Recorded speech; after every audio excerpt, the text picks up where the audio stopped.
You hear their footsteps coming down the halls. Or are those your own? Can you even tell the difference? You can tell they're getting closer and you can feel the hate, the rage. You turn, shaking, and finally see them standing right in front of you.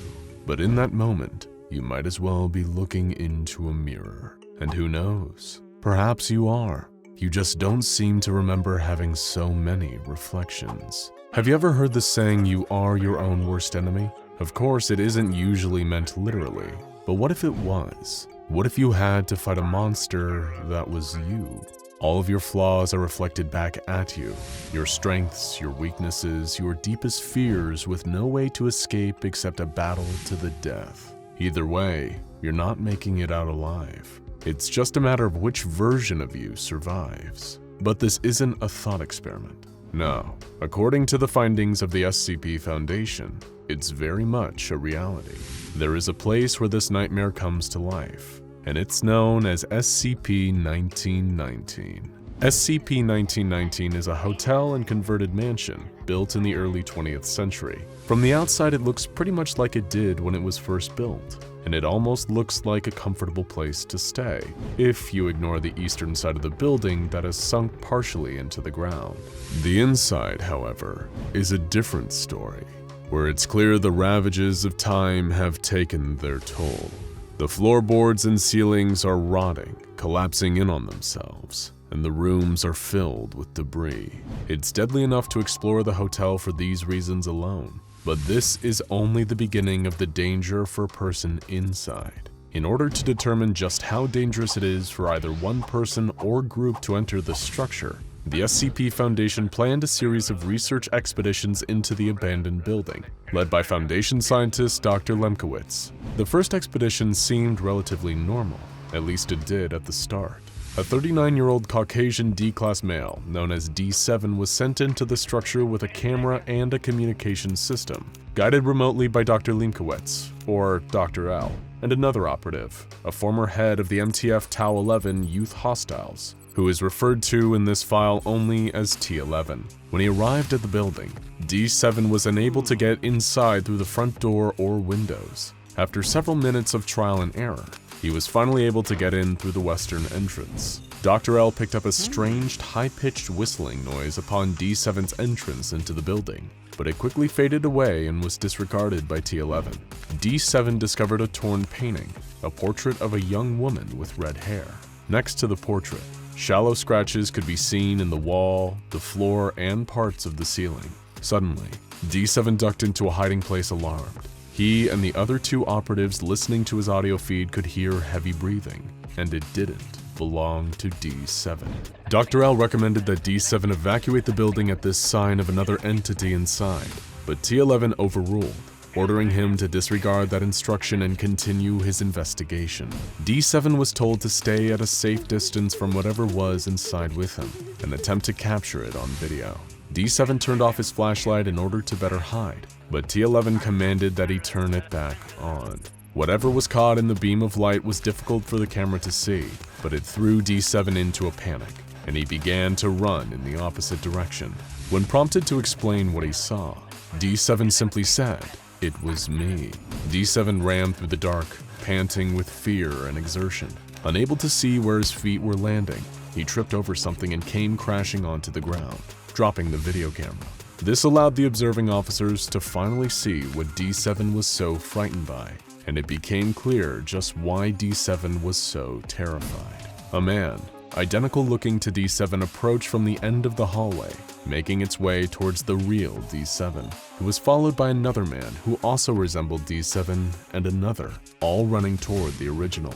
They all looked exactly like him, with a few notable differences. They were dressed in the same uniform, with the same build and the same features, but each had something slightly off about him. One was missing eyelids, another had malformed hands, and the third had its lips fused together into a fleshy mass beneath its nose. Dr. L moved to cut the camera feed, but T11 demanded that it be kept running.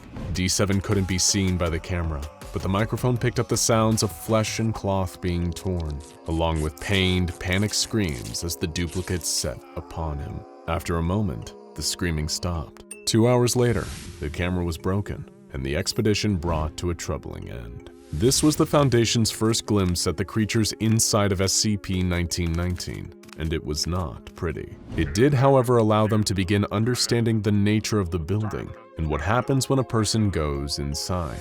It appears that when a human enters the hotel, several humanoid creatures manifest throughout the building. These creatures look like the subject and are equipped with the same clothing or items that the subject brought inside with them. Though they are nearly mirror images of the subject, they are always slightly warped in a variety of ways. These have included changes to limb and digit length, joint mobility, sealed nostrils, lengthened jaws hanging loose and limp, missing eyelids, and lips that are fused together. These creatures are highly aggressive towards the structure of the building itself, as well as to the subject that they resemble.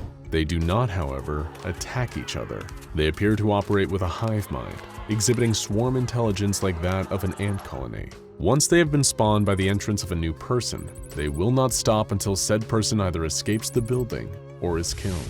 After the unfortunate end to the expedition, the Foundation prepped for a second trip inside. This time, 3 men were sent in with Dr. L's guidance, known as D3, D4, and D9.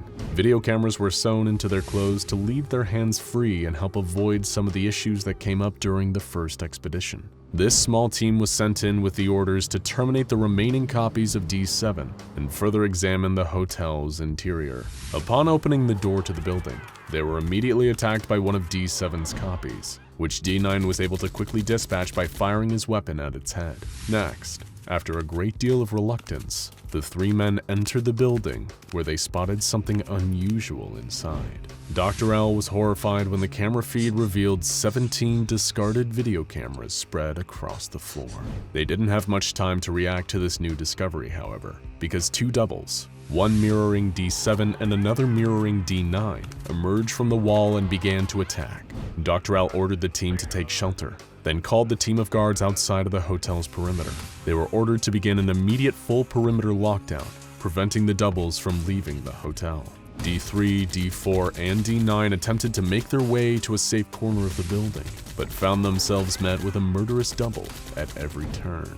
At this point, Dr. L began to hear an unusual sound over the microphone feed, a high-pitched whine like that of a dentist drill. The operatives on the ground couldn't hear a thing, but on Dr. L's end, it was deafening. As the team proceeded deeper into the hotel, they became overcome with a strange feeling of foreboding. Dr. L ordered them to turn on their flashlights, but they refused and begged Dr. L to keep quiet. When prompted to explain, D9 said, "She can hear you."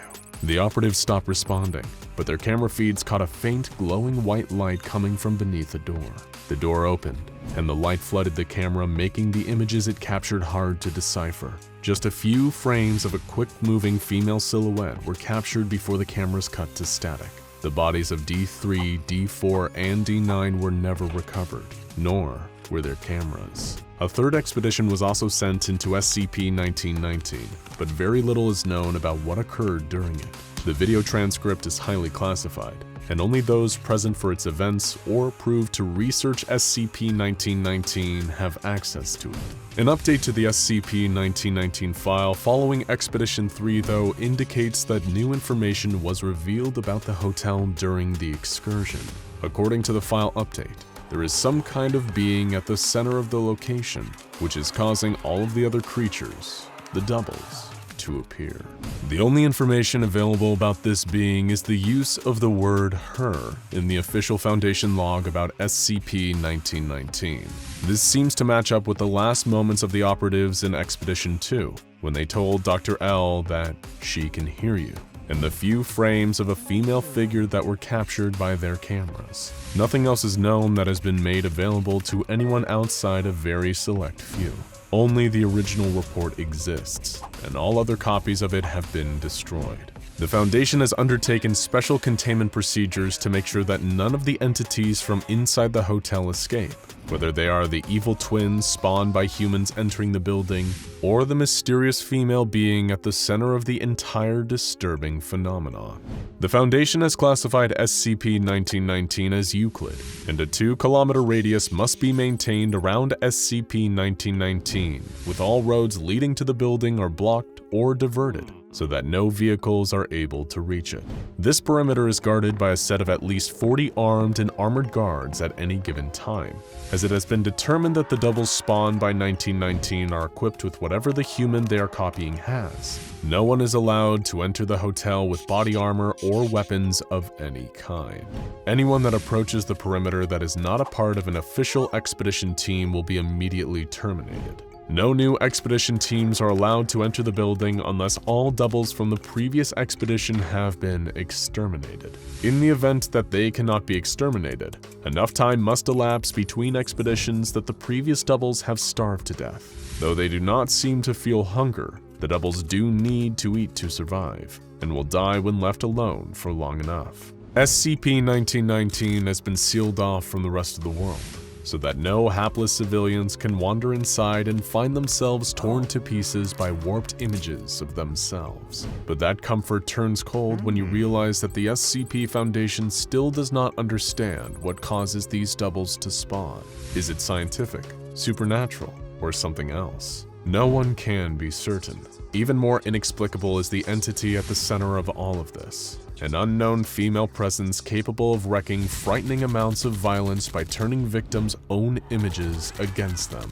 What is the purpose of these funhouse mirror nightmares? Who is she? What is she? And what does she want? Currently, the doubles have shown no interest in leaving the hotel except to attack intruders. And thanks to that fact, as well as the reinforced perimeter outside, these copycats have not appeared outside of the building itself. But what happens if they do escape? Or if the entity that controls them decides to make her home elsewhere? There is no telling what could happen if this dark power is allowed to move beyond its current containment. Are you prepared to fight a vision of yourself, twisted almost beyond recognition, lunging after you with wide bulbous eyes, unnaturally long arms, and a distended jaw hanging down below its neck? Better hope you never have to find out. For a moment, we want you to cast your mind back to your childhood, a time when you weren't as busy or burdened with the pressures of life that come as you grow up, when you were carefree and had your whole life ahead of you, nothing but potential and opportunity. A simpler time when the highest award you could achieve wasn't a grade or a promotion, but something as simple as your mom or dad pinning a drawing you did to the door of the refrigerator. Oh, to be a kid again, right? Then again, maybe returning to younger days is better left as a fantasy. It's hard to imagine that something so pure, so simple and wholesome as a drawing on the fridge could ever be something dark, horrific even. But then you learn about SCP-683, and all of a sudden returning to your childhood becomes something you hope never happens. SCP-683 is an anomaly with various parts to it, so we'll start with SCP-683-1. At first glance, it looks to be just an ordinary refrigerator. To be more precise, it's actually a 1953 Crosley Shelvador, for any of you fridge experts out there who are curious about the exact make and model of SCP-683-1. For everyone else, picture the refrigerator that Indiana Jones hid inside to miraculously survive a nuclear blast in Kingdom of the Crystal Skull. That was such a plot device. I don't know about you guys, but I'm feeling nervous already. Like we said, at first glance you'd struggle to spot anything out of the ordinary about this particular fridge, apart from maybe some slight wear and tear on the outside.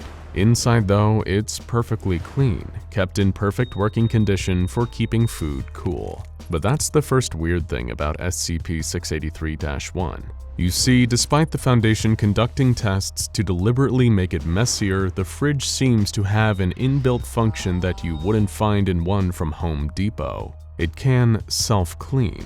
Yes, that doesn't sound all that impressive, unless you're a fridge owner yourself and know what a nightmare they can be to keep clean. While it's definitely weird, it's not the last of SCP-683-1's anomalous properties. The next is the fact that the power cord of this refrigerator ends with a plug that doesn't match any known type of wall outlet. Seems even stranger. After all, who would design a fridge that can't even be plugged in, right? In fact, the SCP Foundation had to design their very own completely one-of-a-kind adapter to connect SCP-683-1 to an ordinary gas-powered home generator. Once plugged in though, SCP-683-1 functions exactly like you would expect any other refrigerator to.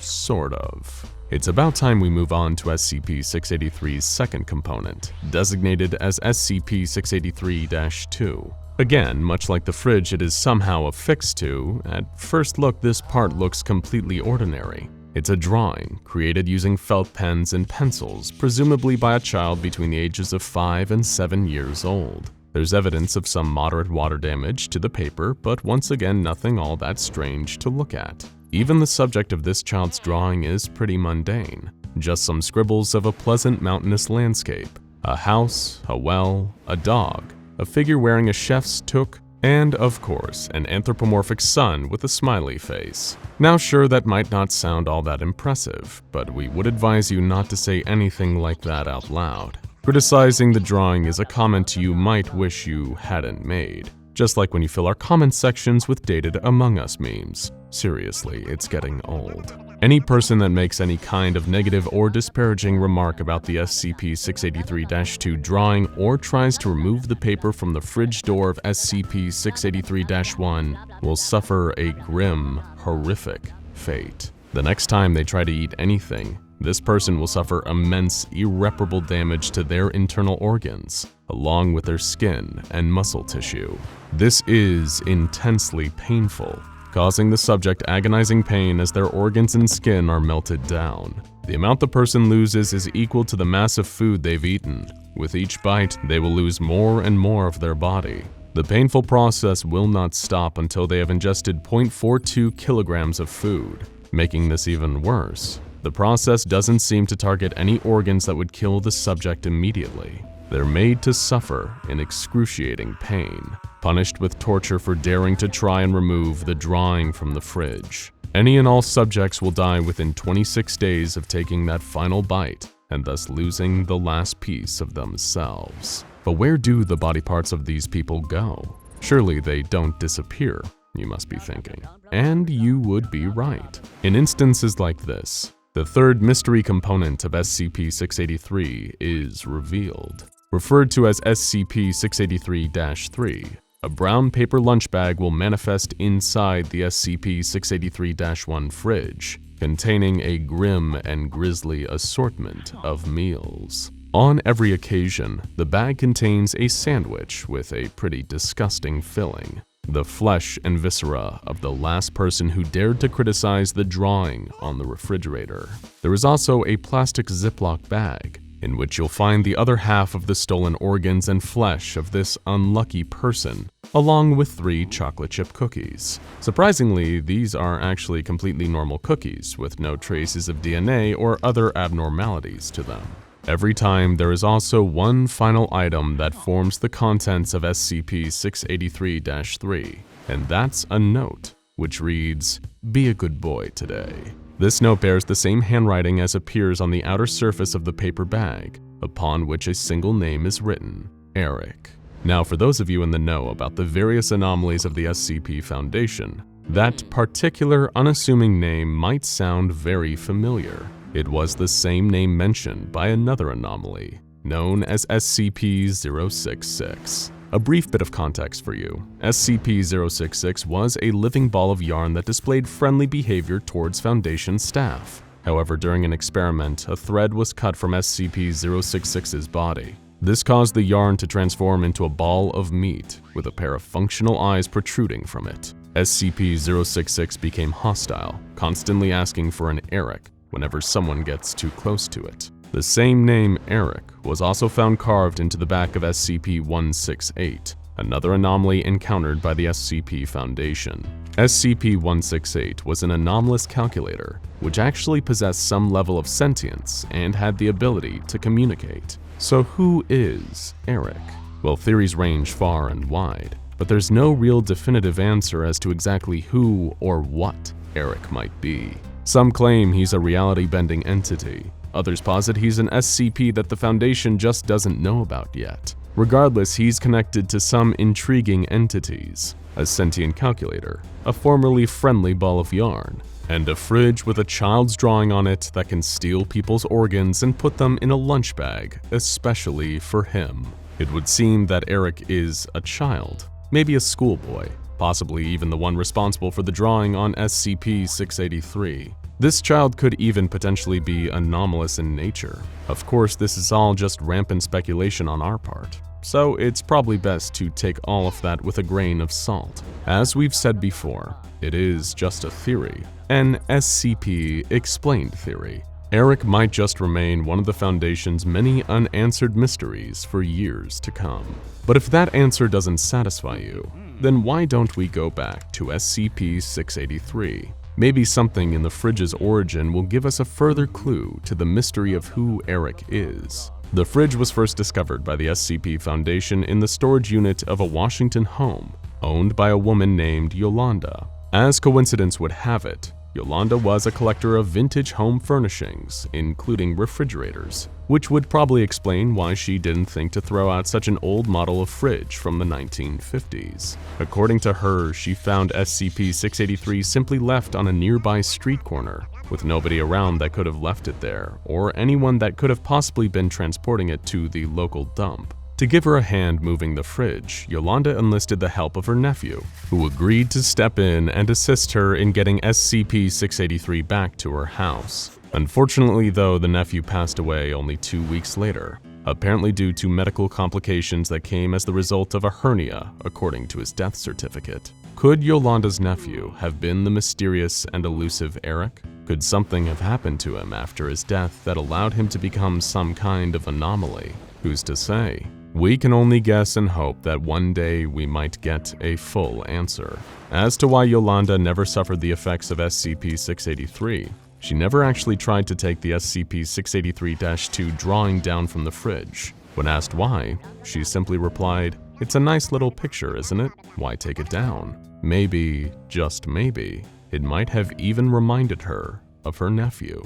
It would have been a futile and foolish idea for Yolanda to have even tried to remove the drawing at any rate, as any who try will suffer that painful and horrifying process of losing their organs and having them appear in Eric's paper lunch bag. Even fire can't remove the drawing from the fridge, at least not permanently, suggesting that even the paper it is drawn on has its own anomalous properties. On 3 separate occasions, the SCP Foundation has attempted to test this, setting SCP-683-2 on fire with nothing more than a match. Every time, the drawing was incinerated, burning to ashes until there was nothing left. But within 68 hours, SCP-683-2 had returned to its permanent fixture on the fridge door, as if nothing had happened.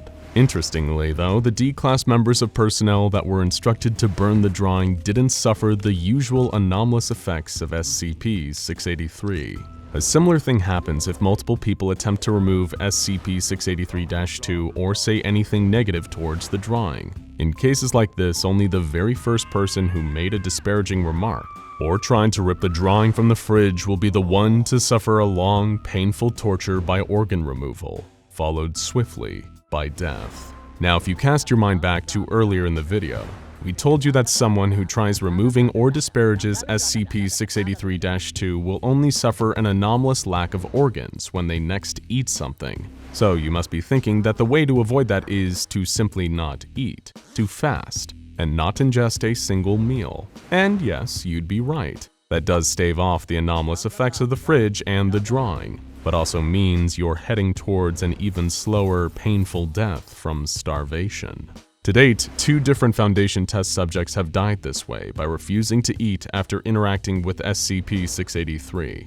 True, the SCP Foundation is most likely sitting on a whole cavalcade of different anomalies that can keep a person alive without the need for food, but you know what they're like, right? The Foundation's hardly likely to share the keys to surviving without having to eat. And there you have it, folks. That's SCP-683. Don't worry, it's highly unlikely that you'll ever encounter it. The Foundation keeps it under lock and key, in a cell fitted with a steel door and reinforced hinges. SCP-683 remains covered in a large cloth to prevent any members of personnel from looking at it when the fridge isn't being used for research or experiments. But you have to wonder, what if it's not the only fridge with these anomalous properties? After all, it's rare for a manufacturer to make just a single refrigerator of a certain model.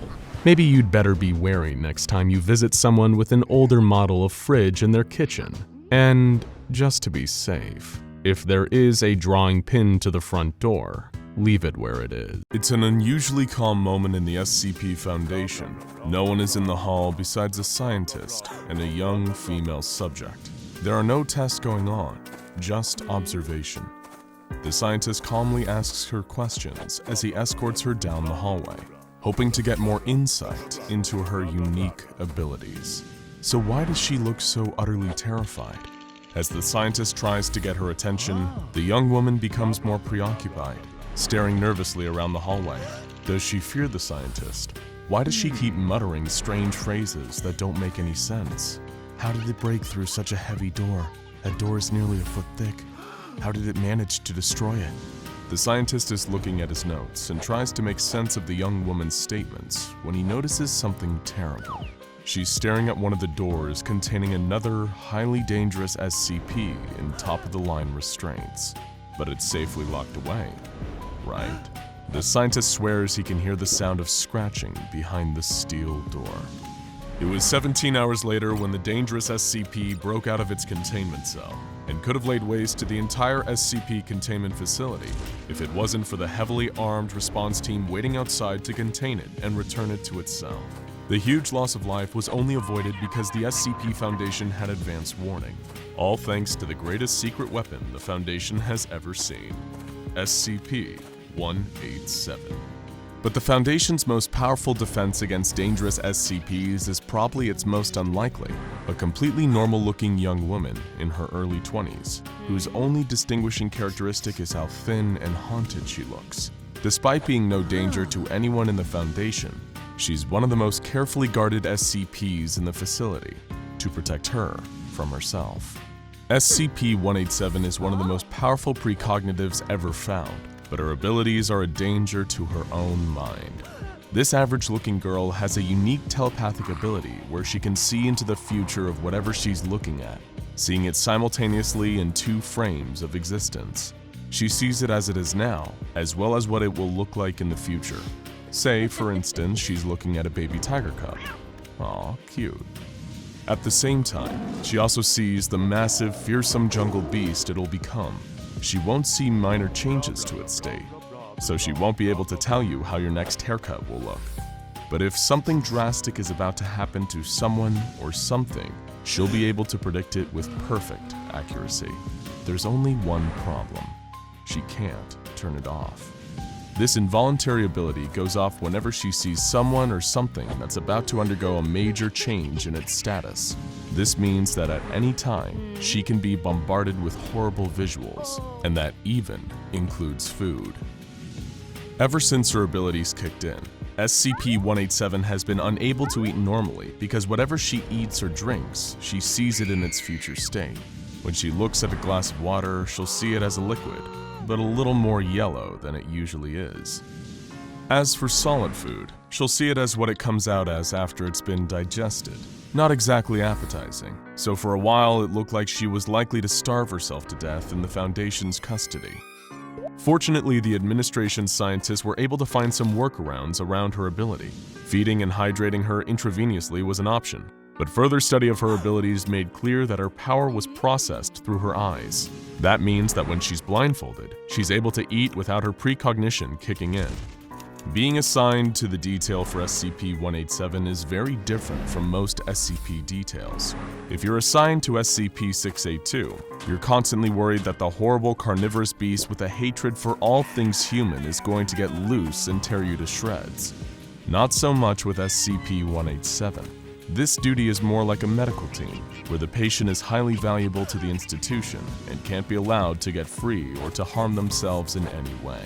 The Foundation has taken the highest precautions to ensure SCP-187 is safe, including a set of medical restraints that she's strapped into, except when out of her cell or participating in tests. Even when given more freedom, her hands are always in soft mittens, to keep her from trying to damage her own eyes as a way to neutralize her powers. Her team blindfolds her before every mealtime and feeds her with some mild sedatives added to her food to keep her calm. Through consistent care, she's starting to recover from her self-induced starvation. The personnel chosen for this assignment are carefully screened before being sent in to interact with her. They need to be the most responsible and detail-oriented members of the staff, who won't miss a thing when it comes to her care routine. Just because 187 is harmless doesn't mean she can't move fast, and one misstep could cost the Foundation their most valuable asset. And unlike most SCPs, 187 is rarely handled by D-Class personnel. They don't have access to higher security specimens, and they don't have the training due to their short tenure. But there's another reason the Foundation keeps 187 away from the lowest men on the totem pole. D-Class personnel are frequently used to test out dangerous SCPs, and are lucky if they get to end their service intact. When she was exposed to some D-Class personnel early in her stay, she saw them as horribly bloated, with holes in their heads, or missing half their body. Those unfortunate personnel soon met horrible fates, sucked out into the vacuum of space, shot while trying to escape, and bitten in half by an escaping anomalous creature. Additionally, while most D-Class personnel are amnesticized after their service, some are terminated for breaking protocol or trying to escape. SCP-187 would see any of these unfortunate personnel walking around as the corpses they'd wind up as. The Foundation wants to learn the full extent of her powers, though, and this means tests. Lots of tests. When she first came into the Foundation's care, they were focused on figuring out how her power worked. They gave her IQ tests, and she got every answer right on the written test. Her IQ was measured as being off the charts, at least 300, which would make her the smartest person alive. But her normal behavior didn't seem to match up with this level of superintelligence. Confusing them even more, when she was given a computerized IQ test, she scored slightly below average, with a score of 97. The scientists assigned to her case studied the results and created other tests until they understood how her precognitive ability works.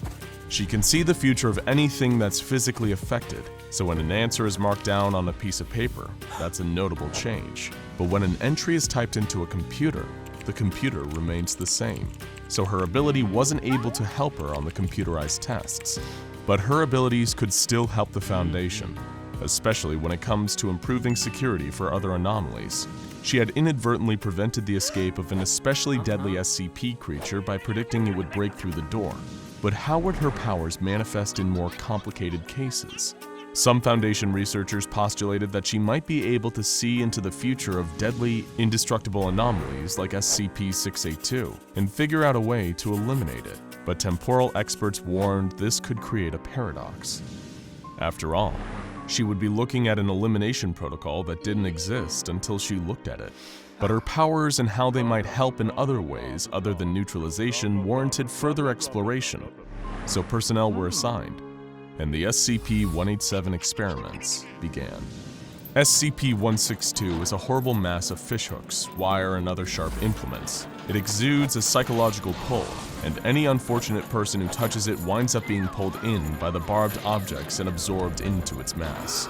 SCP-187 was kept at a safe distance and examined it, and was undisturbed. She saw it only as a pile of melted slag, indicating that it would be neutralized at some point.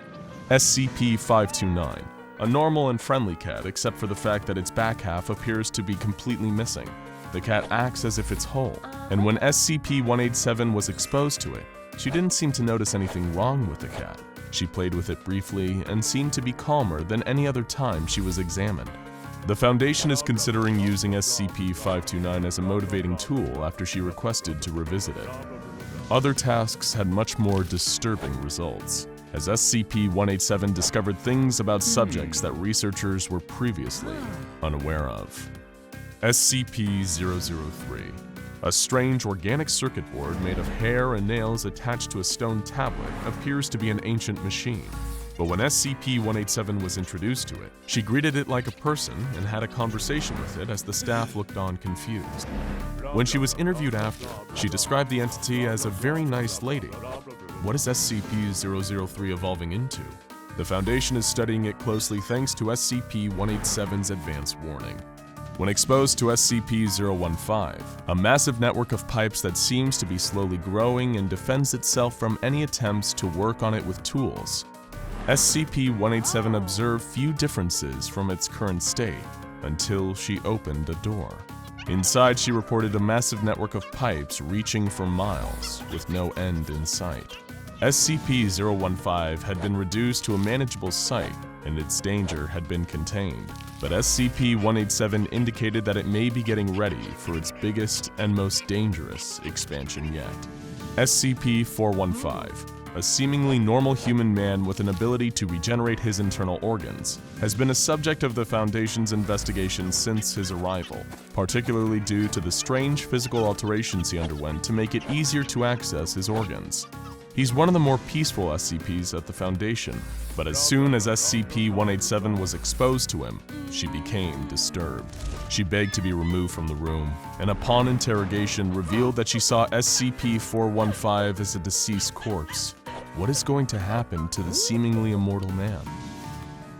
SCP-187 was also exposed to some of the more dangerous SCPs in the Foundation, including SCP-173, a seemingly living statue that moves in unpredictable ways whenever it isn't observed, and has been responsible for the deaths of many D-Class personnel who enter its enclosure for cleaning. But it seems to be stable in containment, so why, when exposed to it, did SCP-187 begin screaming immediately, have to be removed from the enclosure, and fall into a catatonic state for 2 days? She remembered nothing from the vision she had of the statue, and it took days for her to recover fully. The Foundation is keeping a close eye on the statue, even closer than they were before. SCP-106, also known as the Old Man, a depraved killer resembling an elderly rotting corpse, is known for its frequent escapes and sadistic attacks on anyone near it. When exposed to SCP-187, the observation lasted less than a minute before the Old Man attempted to escape. SCP-187 looked to be in direct danger from the Old Man, but he never touched her or harmed her in any way. When she was interviewed after, she explained that the Old Man wanted an audience, someone to watch it. The incident was recorded as a close call, and an indication that some of the other entities may have their own plans for SCP-187. SCP-187's power works without fail, and that tempts many people to try to use her to get answers to important questions. But they should be careful what they wish for, as one doctor found out during an examination. SCP-187 looked at the woman's hand and observed that it was odd that she wasn't wearing her wedding ring. But the doctor was, and had been for the last 19 years.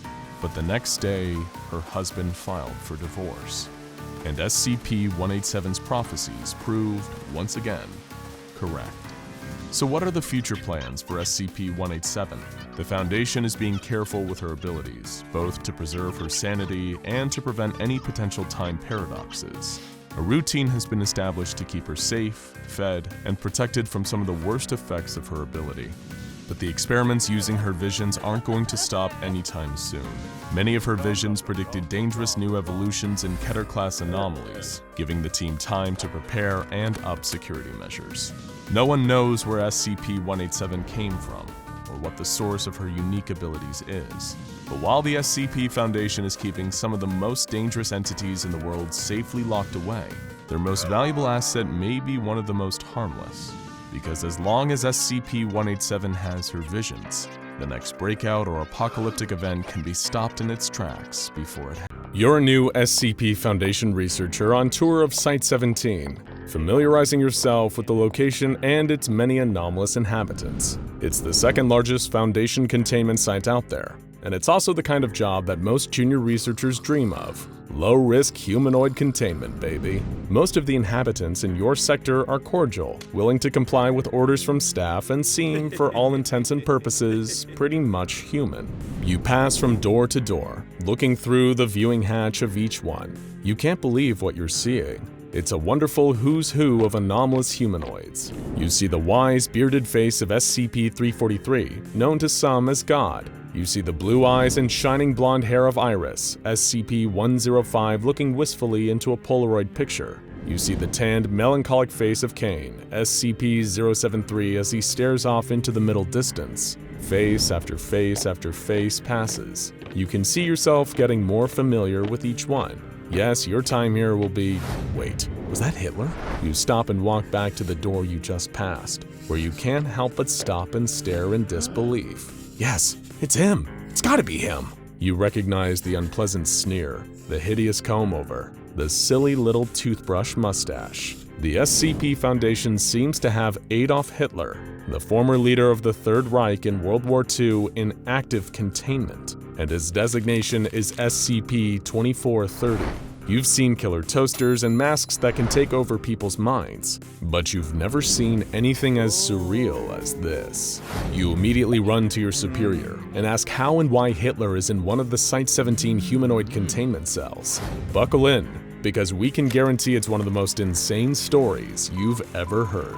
It's late April 1945 and the Soviets are rampaging through Nazi Germany, destroying everything in their path. The German forces have been nearly obliterated, and Hitler and the rest of his Reich Chancellery have retreated to a secure bunker beneath Berlin.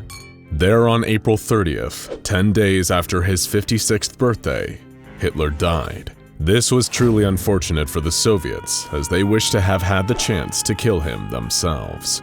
2 days later, Soviet forces stormed the Führer bunker.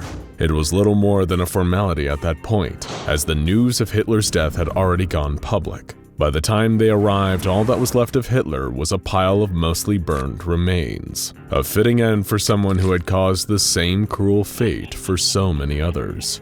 They collected what was left of Hitler's body and brought it back to the fatherland, a kind of trophy for their nation. But Hitler dying before Joseph Stalin could get his hands on him was not what Stalin wanted. Hitler had not only caused the deaths of millions of Russians, he had personally betrayed Stalin's trust. And when you betray Stalin, bad things happen to you. Very, very bad things. 2 years earlier, in 1943, Soviet forces had raided a camp in Genowiska, belonging to the Obscura Corps. Think of them as the Nazis' own version of the SCP Foundation, who were hell-bent on gathering anomalous people and artifacts to increase the power of the Third Reich. They were a far more militant offshoot of the Thule Society, a group that described itself as a study group for Germanic antiquity. While this may seem innocent, the Thule Society was actually a racist cult, closely aligned with the goals and ideas of the German Nazi Party. Many have also speculated that they were heavily involved in the occult, and it's this mysticism-obsessed offshoot that went on to form the Obscura Corps. And in their Genowiska base, they'd obtained 100 pieces of enchanted occult flesh with human skeletons embedded in each of them. This flesh was believed to originate from the mythological Sarimnir, the beast hunted and eaten again and again by the pantheon of Norse gods, having the qualities of both a wild boar and a goat. The flesh can bond to skeletons and give them a quality somewhat like immortality. Any flesh cut from them will regrow time and time again if given a rest period. Now that he had both the flesh of Sarimnir and Hitler's burnt remains, Stalin had an idea. A perfect way to not only bring satisfaction to the Russian people and the world, but to finally exact the true revenge that Hitler had denied to him. He called it Project Judica, namely after the very bottom level of hell reserved for betrayers like Judas. A perfect tribute for an old ally turned enemy. He couldn't kill Hitler before, but if Stalin was going to get the chance, Hitler needed to live again. For years, Stalin's top scientists tried to use arcane methods to resurrect Hitler by combining his remains with the flesh of Sarimnir. At times, they even came close to creating a new Hitler, but there was one huge issue. The creature they created could not feel pain, and for Stalin's plans of violent and painful retribution, the lack of suffering simply would not do. They destroyed what they had created and went back to the drawing board. Stalin would stop at nothing to get what he wanted, even if it meant breaking every law of nature in the process. In order to make his twisted dream a reality, Stalin formed an unholy alliance with a group known as the Uralic Fleshcrafters, a neo-Sarkic cult that was a branch of the nightmarish religion of Sarkicism. This group essentially worships avatars of flesh, corruption, and disease, and are behind some of the most terrifying and disgusting anomalies out there, including the flesh that hates and the bone orchard. True Sarkicists, who show the proper devotion to their vile deities and know the right rituals to contact them, are often granted anomalous powers that spread the Sarkic influence further across the known dimensions. These powers will usually involve having a supernatural ability to manipulate the flesh of themselves and others, allowing them to enhance their bodies, cheat death, and warp their enemies beyond repair. They can sometimes even create life, if they're a powerful enough acolyte of Sarkicism.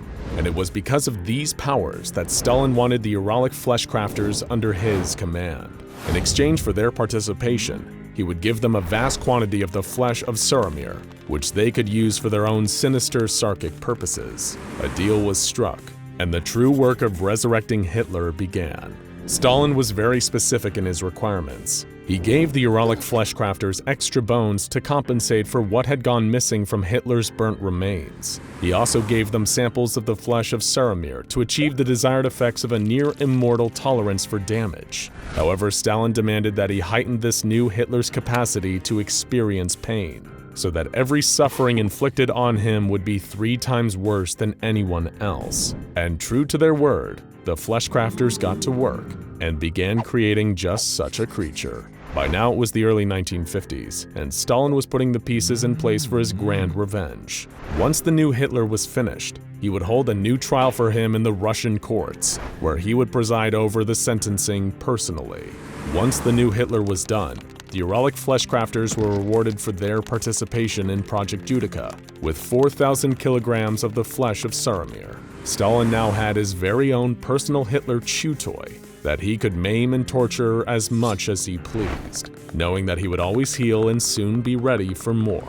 In their infinite generosity, the Fleshcrafters even taught Stalin a new method of torment for his old enemy, a process known as the Rite of Nyos. It's a torture that's been described by many as being like the Chinese Ling Chi, also known as the lingering death, or slow slicing, but it is probably best known as the death by 1,000 cuts. The Soviets and the Sarkics parted ways. For the next few years, Stalin took a great deal of pleasure in visiting Hitler's cage now and then to torture him, until Stalin himself eventually passed away from natural causes. The GRUP division, which is essentially the Soviet answer to the SCP Foundation, decided it would be best to do away with the immortal Hitler clone after Stalin's death.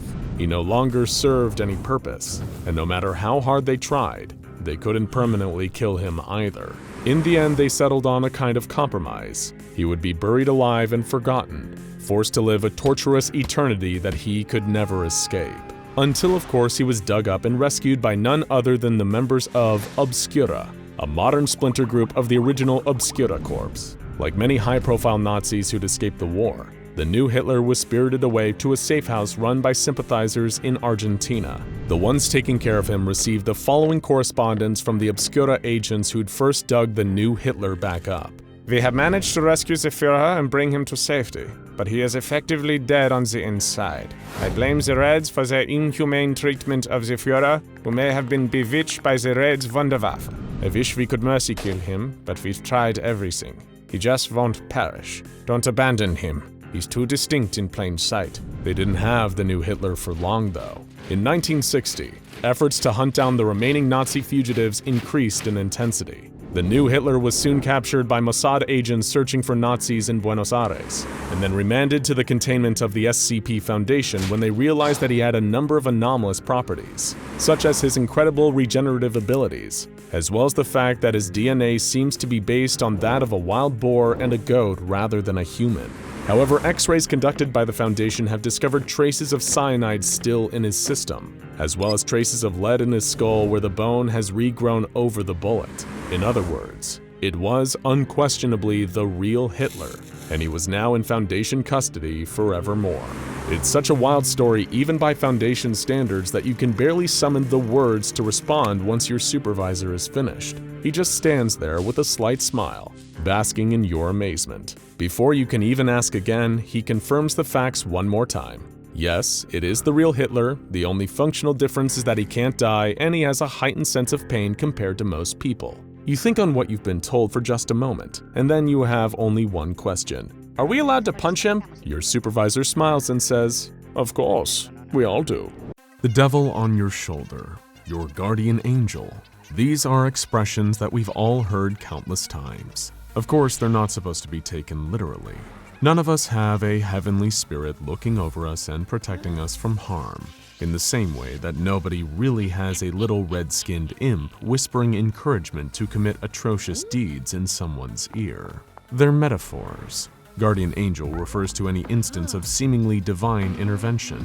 but is more often a coincidence that ends up benefiting a person when they need it most. And the devil on your shoulder, that's temptation. The little voice in the back of your head that sometimes eggs you on to do something you know you shouldn't. But what if there was a being that was both a demonic, malicious creature that also acted as a guardian for someone unable to protect themselves? Is it even possible for a being to be both angel and devil? And who out there could ever qualify for such holy and hellish protection? Ombre Rouge was once a fairly normal place to live, a small Louisiana town in one of the smallest of these 50 United States. Its name was derived from the French language, translating to Red Shadow, an ominous name for a township that was otherwise so uninteresting and forgettable.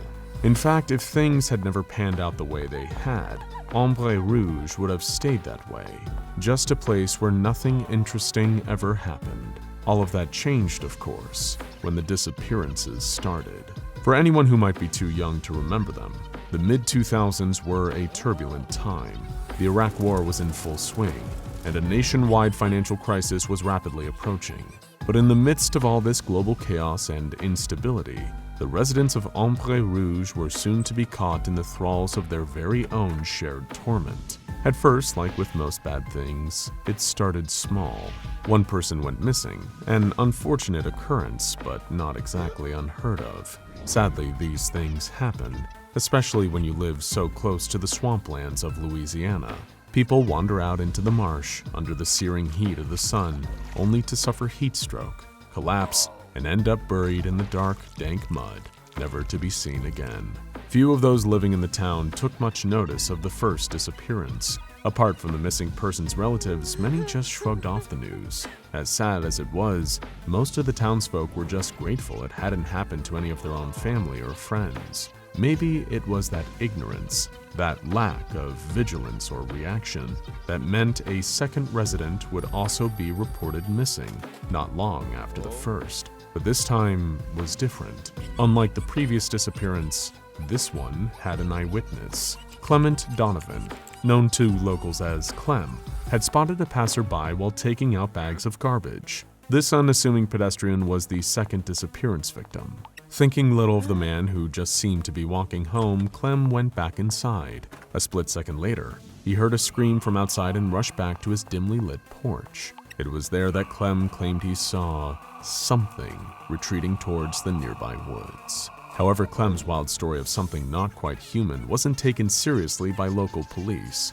He even managed to snap a grainy photo on his clamshell cell phone. But back in 2005, phone cameras were nowhere near as advanced as they are today. Most Ombre Rouge locals wrote Clem off as a crazy old man at best. But worst, it made him look like someone who was trying to exploit or make light of the disappearances, something that garnered him a lot of dirty looks from his neighbors. That was until a number of other residents started reporting they had also witnessed a humanoid creature. It's hard to say if any of these eyewitnesses were genuine and how many were just people latching on to Clem's story. Regardless, the disappearances hadn't stopped, and it didn't take long for an unknown organization to roll into Ombre Rouge after hearing the rumors of a creature sighting. A few residents, even the local sheriff's department, thought these shady figures were a division of forensic specialists here to aid in the investigations into the missing persons. The more conspiratorial folks living in the town had a different explanation, that the newcomers were a deep state-controlled top-secret government group, there to assess the possibility that there really was some kind of monster on the loose. Not long after this group had arrived in Ombre Rouge, the number of residents going missing seemed to dwindle.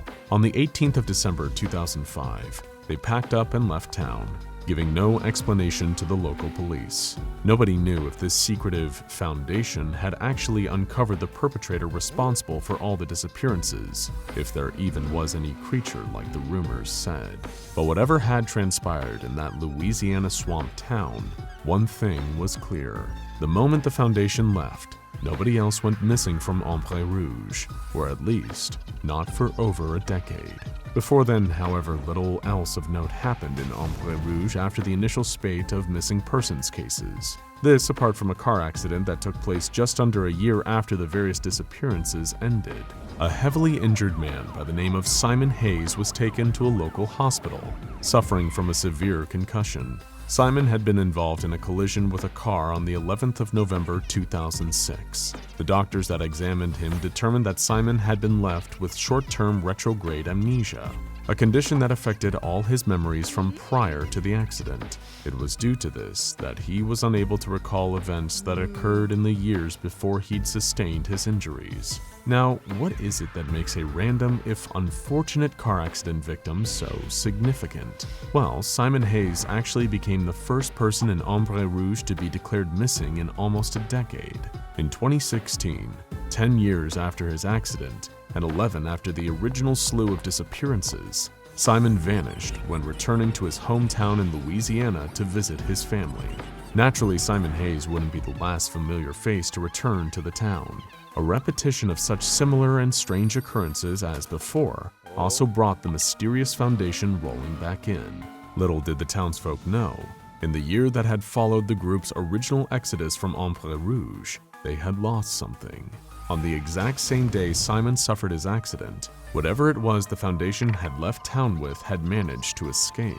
Perhaps this was a purely coincidental occurrence, but what if it wasn't? After all, road traffic collisions take place all the time all over the world. But an accident happening in a town with a history of people going missing on the exact same day that this thing escaped captivity?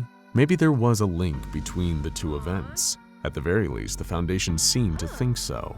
Some of the more astute people living in the swampside town noticed black armored transport vehicles moving into their neighborhoods. Men in body armor locking down the whole of Ombre Rouge. These didn't seem like local police. They weren't even the National Guard, although they were certainly heavily armed enough to cause concern. This unit of specially trained operatives quickly took control of the entire township, their authority never questioned by the sheriff's department. The place was small enough, isolated by surrounding swamps and marshland, that it was easy for Mobile Task Force Epsilon 6 to get away with an operation like this. Before the people of Ombre Rouge had time to argue, the task force had already begun their investigation. The newest series of disappearances had started in 2016 with Simon Hayes mysteriously vanishing, and had continued 2 years later in 2018.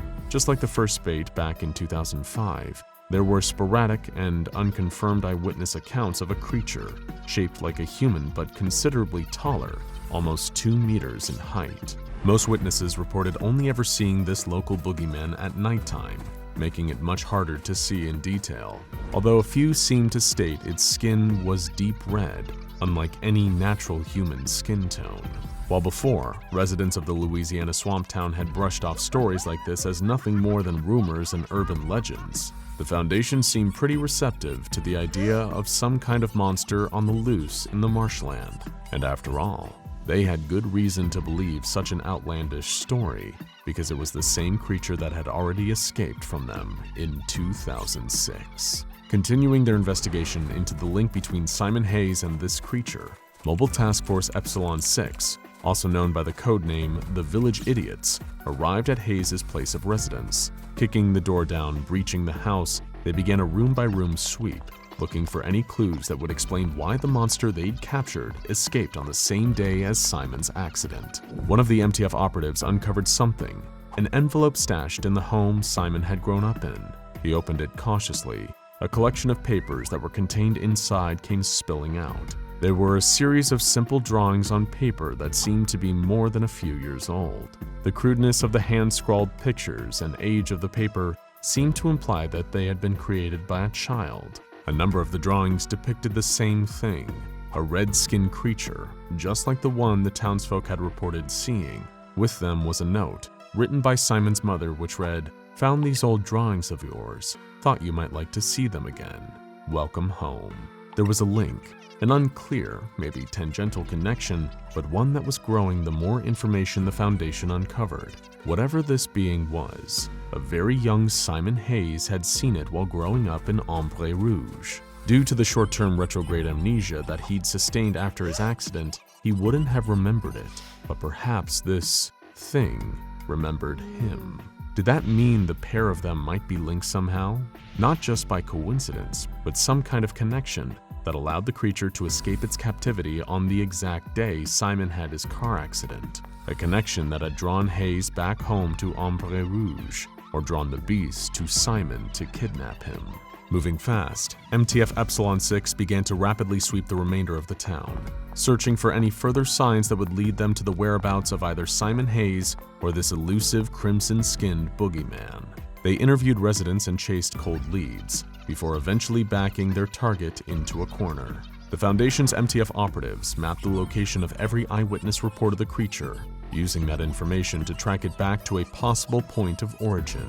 It was a barn, left abandoned, practically falling apart as it stood in a state of disrepair just outside the small Louisiana town.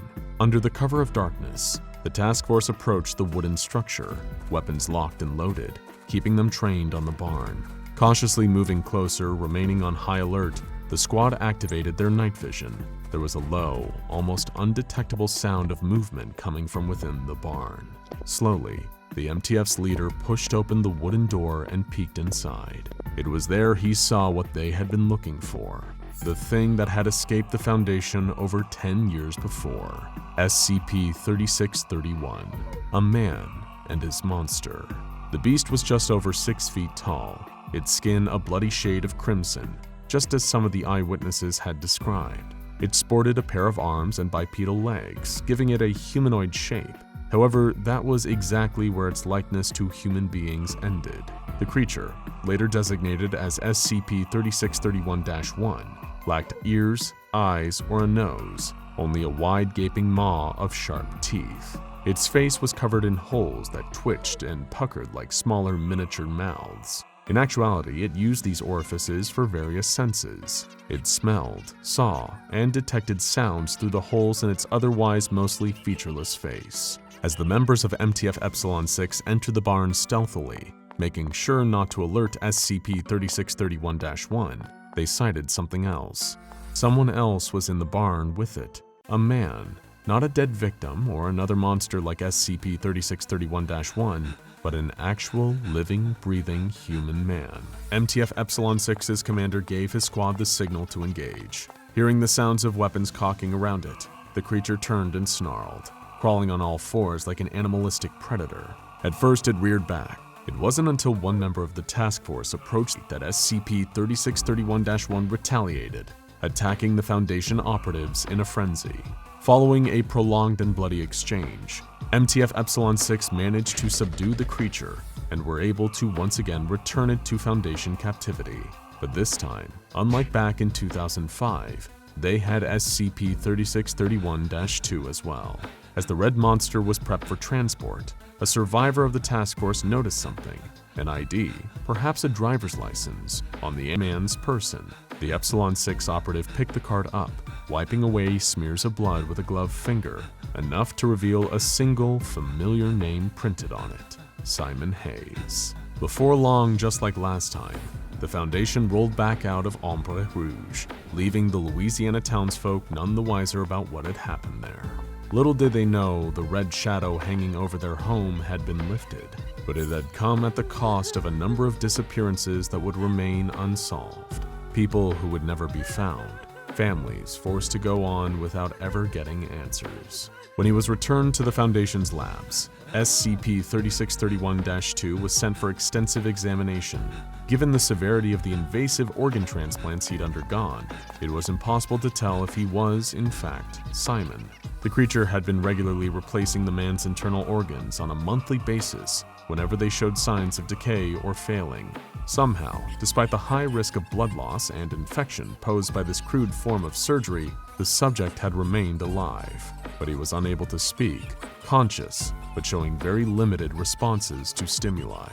Nobody knows why the carnivorous nocturnal monster SCP-3631-1 took this man captive. In the same vein, it is unclear why the creature felt such a need to protect him, going to such lengths as hunting for replacement organs from unwilling donors. Perhaps in a grisly, twisted way, SCP-3631-1 was this man's guardian angel, or maybe more a devil on his shoulder.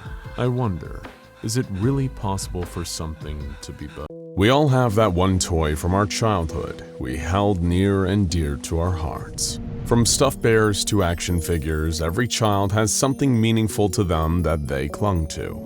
It may have been a gift from a parent or grandparent, or maybe it was an old family memento passed down from generation to generation. Regardless, those of us who had these toys became extremely connected to them physically and emotionally. Perhaps you talked to this toy like it was your friend, or clung to it during nights where it was storming in order to comfort yourself. What if these toys were giving the same feelings back towards us and we didn't realize it? It's a question that only those in the universe of the SCP Foundation could find a proper answer to. SCP-174, Ventriloquist's Dummy. It was a normal day for SCP-174 and its owner. Mary, a 9-year-old girl, had a pretty ordinary existence for a girl her age. A room decorated in pink in obvious fashion. Her school books and art supplies sat on her little desk in the corner, and all of her dolls and toys neatly sat on the shelves on the wall. She wakes up around 8 o'clock for her 3rd grade classes at the nearby elementary school, where she is driven to by her father every day. She gets dressed quickly in her school uniform. SCP-174 remembers a long blue skirt, white button-up shirt, and flat black shoes. This was routine. SCP-174 watched her every day to the point it became part of its expected daily regimen. Mary ventures out of the room with a quick goodbye to all her lovely toys, SCP-174 being among her favorites, if not her absolute favorite toy to play with. For hours, SCP-174 would sit on the shelves of Mary's room, staring at the same pink wall all day long, waiting in pure excitement and happiness for the room door to get pushed back open so playtime can begin once again. Mary loved the toy, and oddly enough, the toy loved Mary back. Most kids would probably find SCP-174 creepy.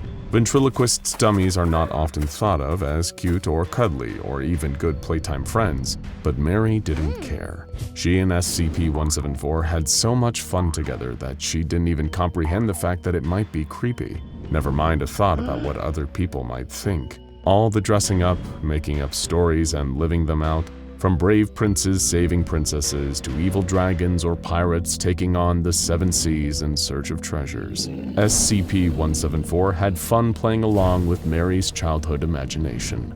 Her joy was its joy. It was more than enough for Mary to be happy, and in turn, SCP-174 was also happy.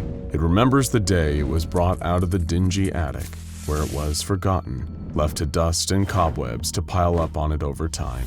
SCP-174 was a creation of Mary's grandfather, a now retired ventriloquist performer and a master of it at that. SCP-174 didn't mind the work, but it wasn't loved like it was now. It was just a prop to be used for laughs and money. But now it was something someone actually cared about. The glorious afternoon when Mary discovered him in a storage bin was a day it wouldn't forget, as it now felt loved and appreciated by someone. Mary didn't want money out of SCP-174, nor did she want fame. She just wanted a friend, and SCP-174 was going to give as much as it could to her. As Mary grew older, it seemed playtime had become rarer and rarer. It went from multiple times a day to once or maybe twice a night on a good day to once a week.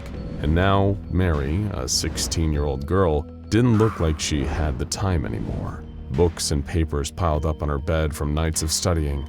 Her attention was grabbed by her cell phone and late-night calls with her friends, and on the weekends, when her and SCP-174 would usually spend the most time together in the past, she wasn't even in the house anymore, never mind in her room. And by the time she came back, she was too tired to want to do anything. She didn't talk to it anymore, and barely even looked at it. At most, SCP-174 would receive a passing glance and a weak smile. But at least she still knew it was there, and that, for what it was enough for SCP-174 to be content. 2 more years passed, and now Mary was 18. She had grown up so much, SCP-174 thought to itself. It was a cool day as the dusk of summer was upon Mary's city. August was coming to a close, and autumn was steadily creeping up on them. But for some reason, Mary hadn't been preparing for school. There was no backpack. Instead, a variety of suitcases and bins lined her room, taking up most of the space that was previously empty. Clothes hangers lay on her bed, and Mary's mother was organizing her clothes into 2 piles. It looked like Mary was moving out, but that wasn't true, right? She's never left without her playmate and her best friend, right? After 2 days of packing and preparing, it seemed Mary was ready to leave to wherever she was going.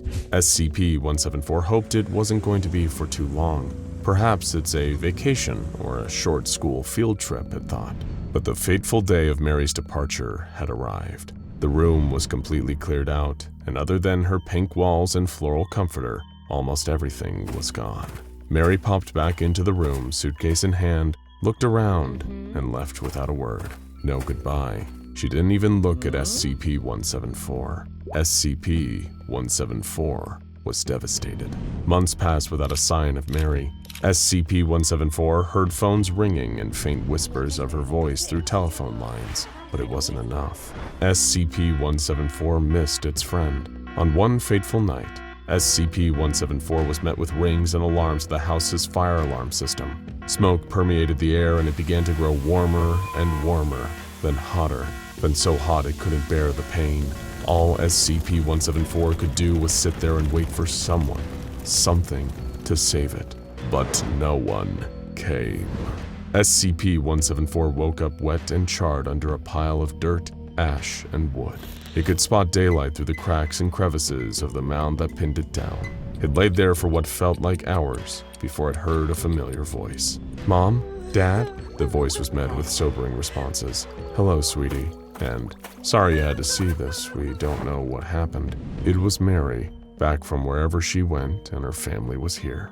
Now they could all be back together, SCP-174 thought. "We have a few things that survived the fire. Your pile is over there," Mary's mother said.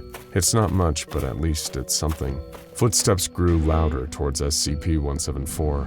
The pile above it grew lighter and lighter as the face of its best friend came clearer and clearer into view. SCP-174 wasn't met with a face of happiness or joy like it expected, more one of fear and disgust. "Do you see anything?" her father asked. "Nothing I want," Mary responded coldly before leaving the pile. All SCP-174 wanted was a friend, someone it could care for and would care for it. It tried its best, but now it guessed that all meant nothing to Mary.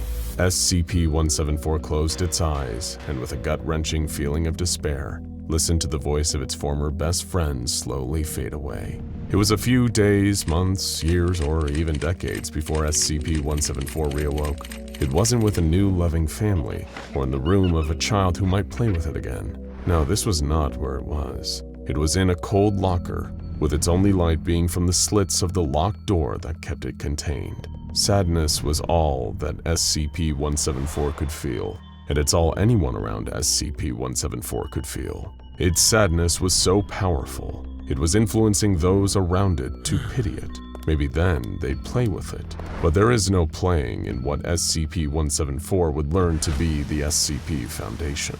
The SCP Foundation conducted its standard amount of research on the anomaly. They asked the same questions they always did. What object class do we give this anomaly? Initially, they gave it safe. It would stay in a box and they didn't have to watch it. Plus, it didn't pose a reasonable amount of danger. But would the SCP Foundation be correct in its assessment of the object class? SCP-174 was marked as a safe class low-security object up until May 14, 2013. This was a special day for SCP-174. Well, not exactly for 174, but for Mary. It was Mary's 19th birthday, but SCP-174 was not there to wish her that. Its sadness grew and grew. Maybe if it was there for her, she would love it again. Maybe if it was there on this day, they could play again just once. Just one more time, they could be friends again. And SCP-174 could be happy again. With all its strength, SCP-174 moved itself for the first time. A doctor later discovered SCP-174 sitting on the floor next to its containment unit. looking directly at the main entrance door. The doctor hastily placed SCP-174 back into its storage locker, and later the Foundation would install surveillance cameras. SCP-174 watched the entire process through the slits in its storage locker. Even more discouraging, the Foundation also implanted SCP-174 with a tracking device. All hope was lost for SCP-174 to see Mary again, but it couldn't forget her no matter how hard it tried. It grew sadder and sadder. To understand SCP-174 better, we need to take a look at the SCP Foundation's file on SCP-174. SCP-174 is a wooden ventriloquist's dummy with severe damage seen on the figure. SCP-174 has a number of anomalous properties. Could it be that SCP-174's sadness and grief over losing its friend was so great that SCP-174 developed these properties? It's possible, but the SCP Foundation is still unsure. When viewed in a person's peripheral vision, it has been reported that SCP-174 will look at them with an expression of longing or sadness. In general, anyone in the vicinity of SCP-174 will grow sad or direct sympathy at SCP-174. The SCP Foundation later discovered that anyone who places SCP-174 on their hand feels the urge to talk to the entity. Those who have put SCP-174 on their hand will report to researchers that all SCP-174 wants is a friend that it could talk to. Those who wear SCP-174 for longer periods of time will begin speaking in a high-pitched, childlike voice. The Foundation believes that this is the voice of SCP-174, now changing the roles of ventriloquist and ventriloquist dummy, as the person wearing SCP-174 is the dummy. The subject will begin to converse with itself through their own voice and SCP-174. In all cases, 174 will tell its wearer that it was abandoned and left to the trash by Mary. It would tell them how much it missed Mary, how sad it was, and how angry it was getting. SCP-174 learned quickly how easy it could trick these people into feeling bad for it. It went from telling the truth about what happened to it to changing its story over and over again, to the point that the SCP Foundation has no idea what the true story is, and they have no idea about Mary. Stories of being left at a playground to being thrown out or left on a stage by a performer began to become commonplace. Anything SCP-174 could think of, it would use to manipulate the person wearing it.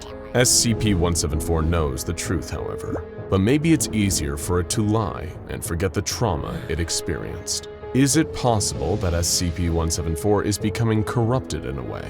It was also learned that SCP-174's fake stories about its past will have a direct connection to the subject that is wearing it. So if you remember a time you might have been bullied as a child, or lost a toy, or anything that might have been something negative, SCP-174 will use that for its own sympathy. The loss of its first owner has completely changed SCP-174's outlook on life, and now it wants to make a friend by any means necessary, even manipulation. Through anomalous means, SCP-174 developed a series of telepathic abilities to further its manipulation for sympathy. A D-Class was ordered to wear 174. The doll's burned and battered appearance left the D-Class hesitant. "Doc, you sure I have to wear this creepy thing?" "Please proceed with the test, D-14285. The doctor responded coldly. We know the Foundation is okay with putting morals aside for their tests, so this answer should have been obvious to the D-Class personnel. D-14285 lifted SCP-174 and placed it on her right hand, and a conversation with the anomaly began. "What happened to you?" D-14285 asked quietly. "There was a fire," D-14285 said in a high-pitched voice, mimicking SCP-174. "I was at home with the performer that used to own me. The D-Class said, almost on the verge of tears. There were burglars. They broke into our house, my house, and began to steal anything valuable they saw." Back in her normal voice, D-14285 responded, That happened to my family." "I'm so sorry to hear that. You don't deserve that," she said in her high-pitched voice. "The burglars, they were stealing everything. Gold and jewelry, money, pictures, even pieces of art my owner painted. All the memories he made were being stolen." My father, was an artist, D14285 said in her normal voice. They set fire to everything to cover their tracks. All of us were burned, but I was the only one who lived. The performer who owned me died trying to rescue me. The D-Class says in the voice of SCP-174. He was trying to save me, but the flames, they consumed him. Now I have no friends anymore. Will you be my friend? D14285 breaks down into tears and returns to her normal voice. I'm sorry, she says through sobs. I'm so sorry. I'll be your friend. The observing researcher begins to yell. Cancel the test immediately! There's clearly something more going on here! Guards enter the testing chamber upon the researcher's orders and begin to restrain D14285 and remove the manipulative anomaly from her arm. The D-Class begins to scream and cry. No! They took him from me, my baby!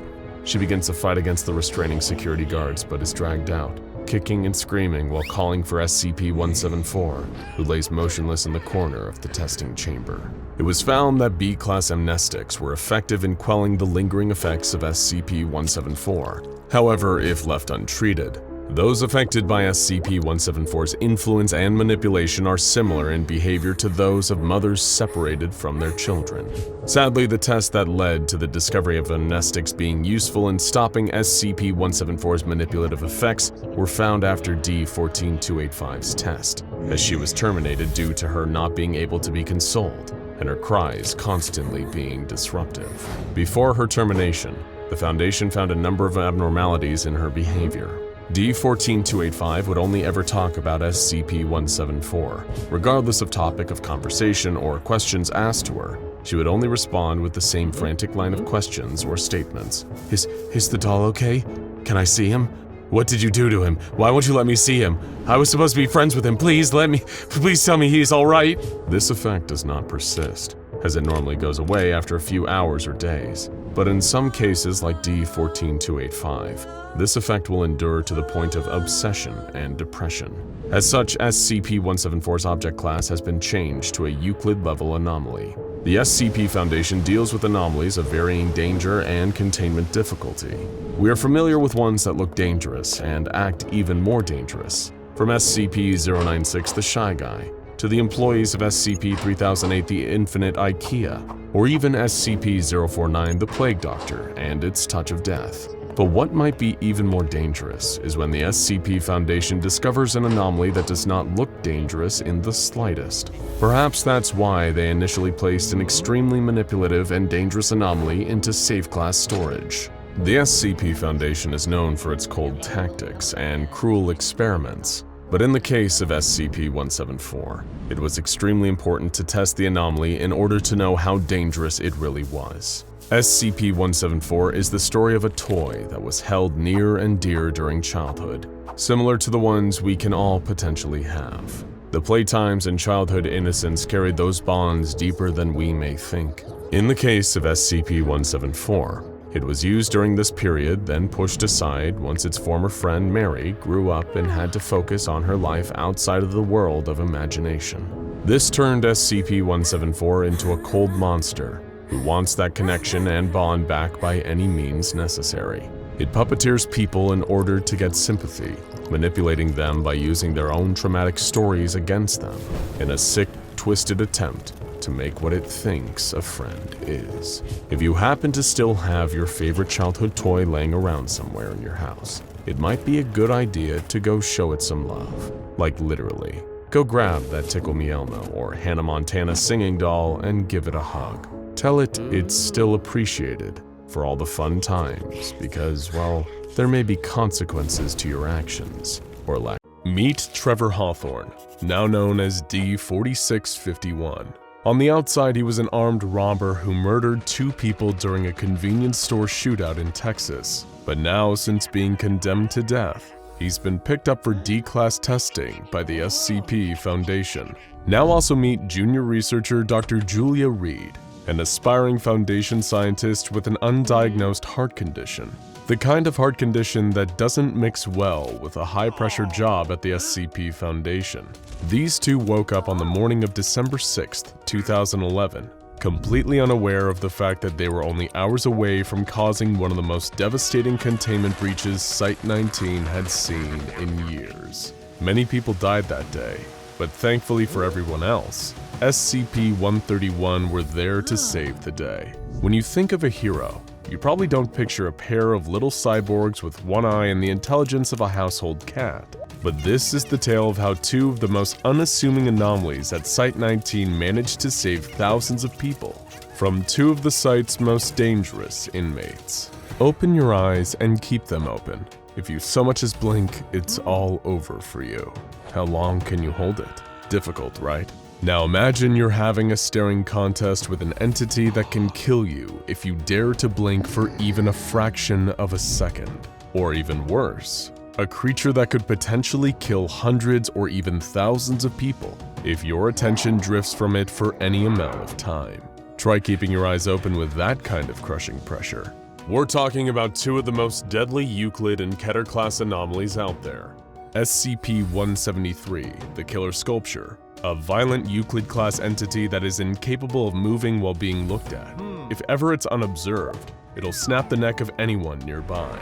SCP-689, known as Haunter in the Dark, is an equally dangerous and even more attention-demanding statue.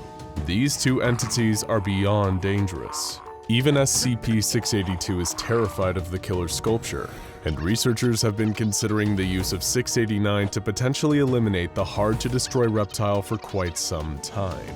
Their greatest concern, though, is whether the 30-centimeter-tall statue would cause too much collateral damage to Foundation personnel in the process. Trevor Hawthorne was part of the 3-man D-Class detail meant to clean out SCP-173's containment chamber at regular intervals. While on cleaning duty, 2 D-Classes can keep staring at the sculpture while the other tidies up the cell, alternating turns to blink. But that morning, Trevor had woken up in his containment cell with a killer migraine, and soon that migraine would be killing far more than just him. The containment procedures in 689's cell were also a 3-person job. 689 is a small green soapstone statue of a skeletal being sitting on a throne, believed to be some form of underworld death deity discovered by German archaeologists in India. This is a work of religious art that demands your attention, or you and anyone else who's ever seen this Keter-class nightmare will suffer a horrifying fate.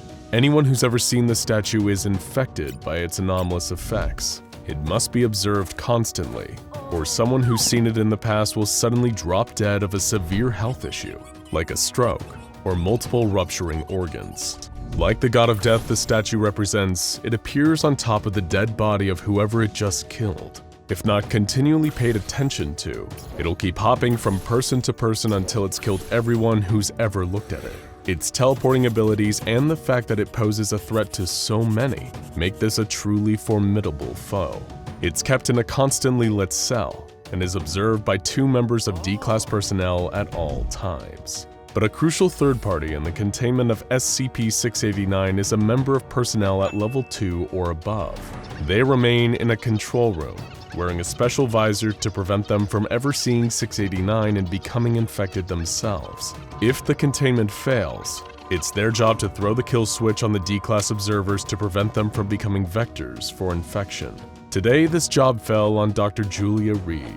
She was linked to the 2 observers via an audio feed, allowing her to remain in constant contact with them. And she had her finger on the activation key for a pair of explosive collars that were around the D-Class's necks. Little did they know, Dr. Reed's heart was its own time bomb. Now you know what we're up against. A snap-happy sculpture, and a teleporting death statue with a hit list containing everyone who's ever glanced at it. What can SCP-131 bring to the table?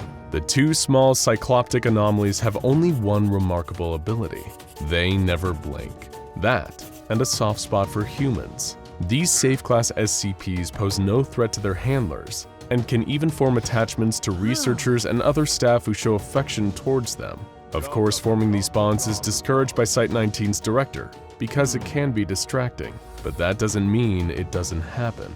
The 2 iPods, known as SCP-131-A and SCP-131-B, are identical in appearance except for their colors. A is a burnt orange, and B is a mustard yellow.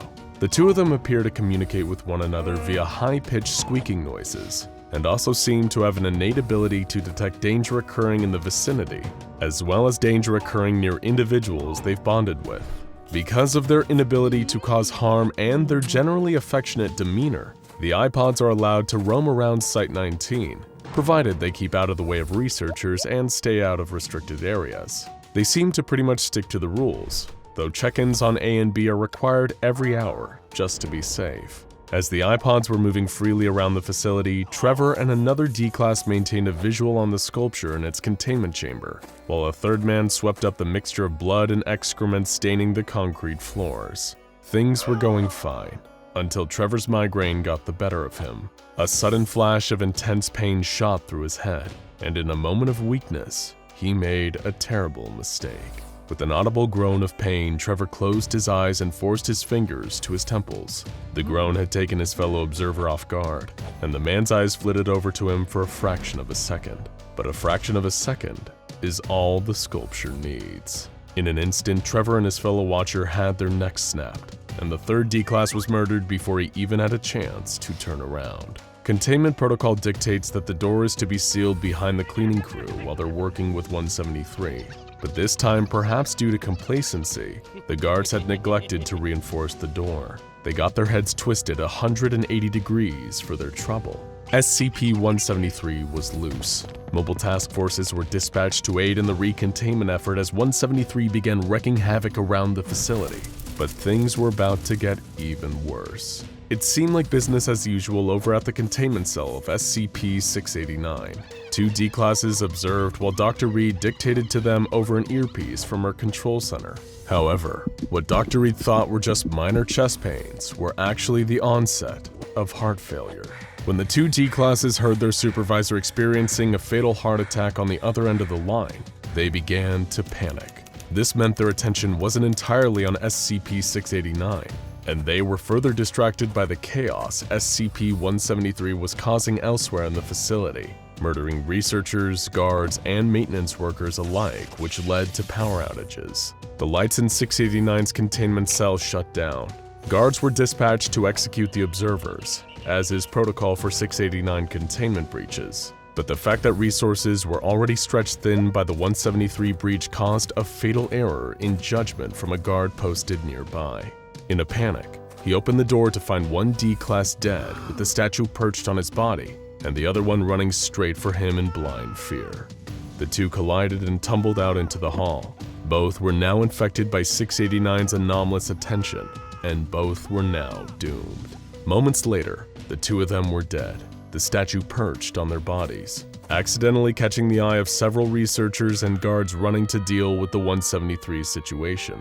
For these two deadly anomalies, it was becoming an all-you-can-kill buffet. The staff of Site-19 were now dealing with one anomaly that needed to be looked at constantly, and another that if you even glance at it, you are effectively infected with a fatal disease. The iPods, sensing an imminent danger nearby, immediately sprung into action. It would be up to these cute, harmless anomalies to save the terrified staff during this chaotic double containment breach. In a nearby hallway, a fleeing Foundation researcher heard the crunches of her colleagues' necks breaking behind her. 173 was getting closer. This thing couldn't be outrun. She turned and saw the statue standing there, just 10 feet away from her, a dead researcher laying on the ground in front of it. She was locked in a deadly staring contest with the sculpture. How long she could survive was now dependent on how long she could keep her eyes open, and it was getting harder by the second. She could feel her eyes drying. They burned under the ceiling lights. 173 just waited. This wasn't a contest. She could win. In a final moment of terror, the researcher was forced to finally close her eyes and she waited for the crunch. But it never came. Instead, she heard familiar high-pitched squeaking noises. She opened her eyes, crying tears of relief, as she saw SCP-131-A sitting behind 173, watching it with its constant, unblinking gaze. The killer sculpture was paralyzed by a cheerful little safe-class anomaly. Across the facility, a similar situation had unfolded with SCP-689. The Statue of Death had claimed many lives, but SCP-131-B had swooped in and frozen the statue in place with its never-ending gaze. Soon after, a mobile task force with vision-blocking visors used advanced echolocation technology to collect SCP-689 and return it to its containment cell. Everyone who'd seen the anomaly was, as standard protocol dictates, gathered up for later termination. Meanwhile, a mobile task force returned the paralyzed 173 back to its containment cell with a forklift. No containment breach is ever a picnic. Containment breaches with multiple dangerous anomalies are even less so. But the heroic role that SCP-131 played in bringing things back under control was indispensable. After all, it's not just raw power that counts when it comes to anomalies. The only anomalous power 131 needed to save the entire site was its ability to keep looking when nobody else could. They're so effective in this role that they've been seriously considered for permanent roles as wardens for SCPs like 173 and 689. And in our opinion, they're more than qualified. It was New York City in the 1960s, and the city was lit up with color and life 24 hours a day. From the madmen of the Madison Avenue advertising companies with their crisp, pressed suits, slick haircuts, and even slicker salesmanship to the revolutionary art and culture of Greenwich Village, it was the place to be. From dusk until dawn, then all throughout the day, the streets were positively flooded with people on their way to work, headed out for a night on the town, or looking to get into some trouble. It wasn't likely that you would notice one man keeping to himself, his hands in his pockets, the brim of his hat pulled low over his forehead and casting a shadow over his eyes, unless, of course, you were looking for him. You see, this particular man had caught the attention of a particularly unsavory group of fellows. The DiMauro crime family was not the sort of group you wanted to get on the bad side of, especially the family's eldest son, Mario DiMauro. And unfortunately for this quiet man in the slate gray suit, keeping his head down, he had found himself smack dab in the middle of Mario's bad side. He hadn't done anything wrong, really. He'd been walking by a bakery a few days prior when he bumped into a little old lady by mistake. He didn't mean to bump her, he didn't mean to make her stumble, and he certainly didn't intend to make her drop the birthday cake she was holding. But it all happened just the same.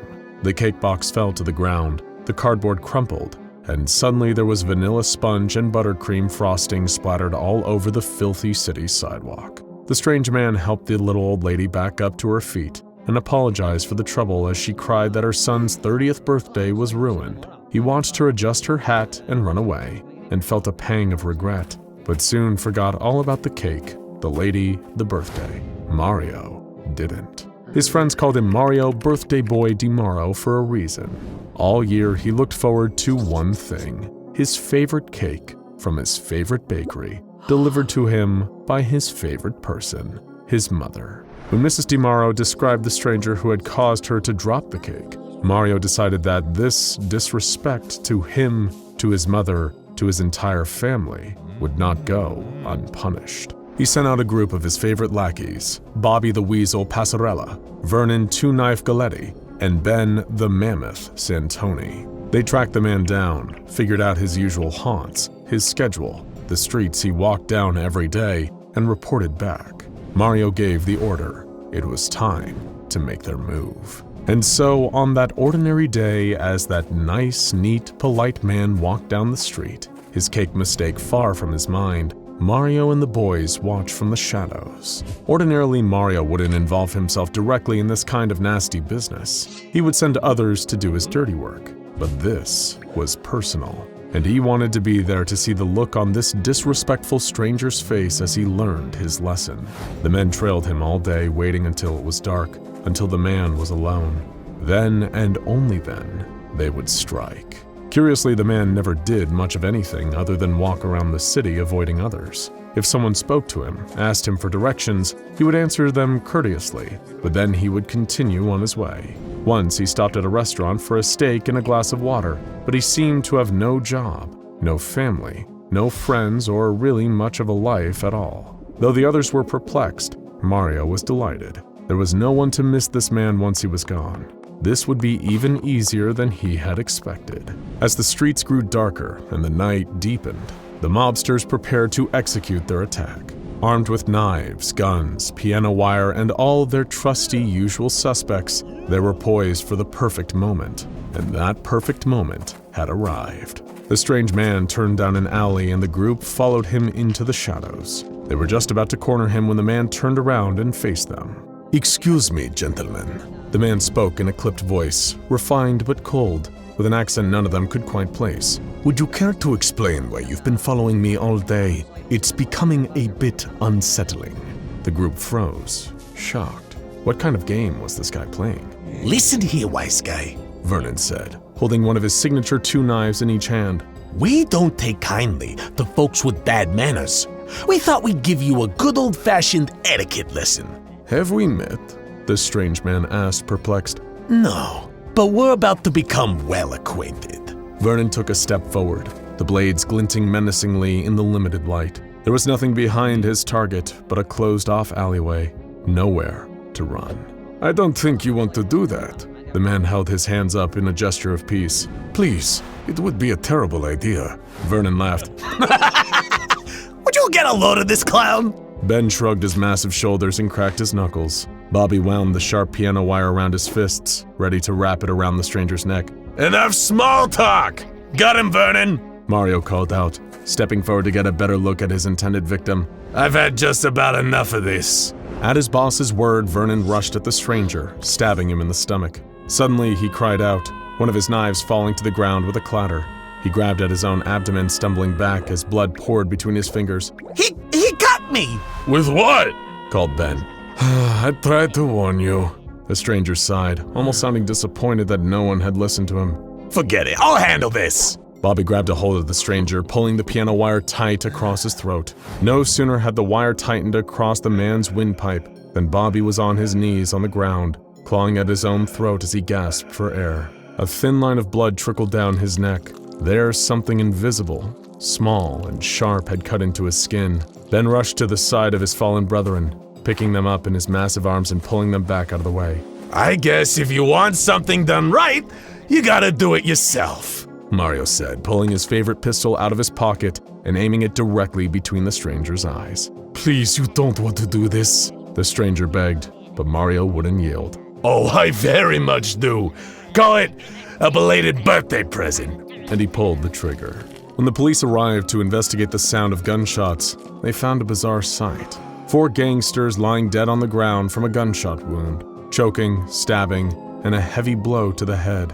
At the center of it all, there was one man completely unharmed except for a hole in his shirt and some dirt on his suit. Unsure what else to do with the situation, they arrested the man and brought him in for questioning.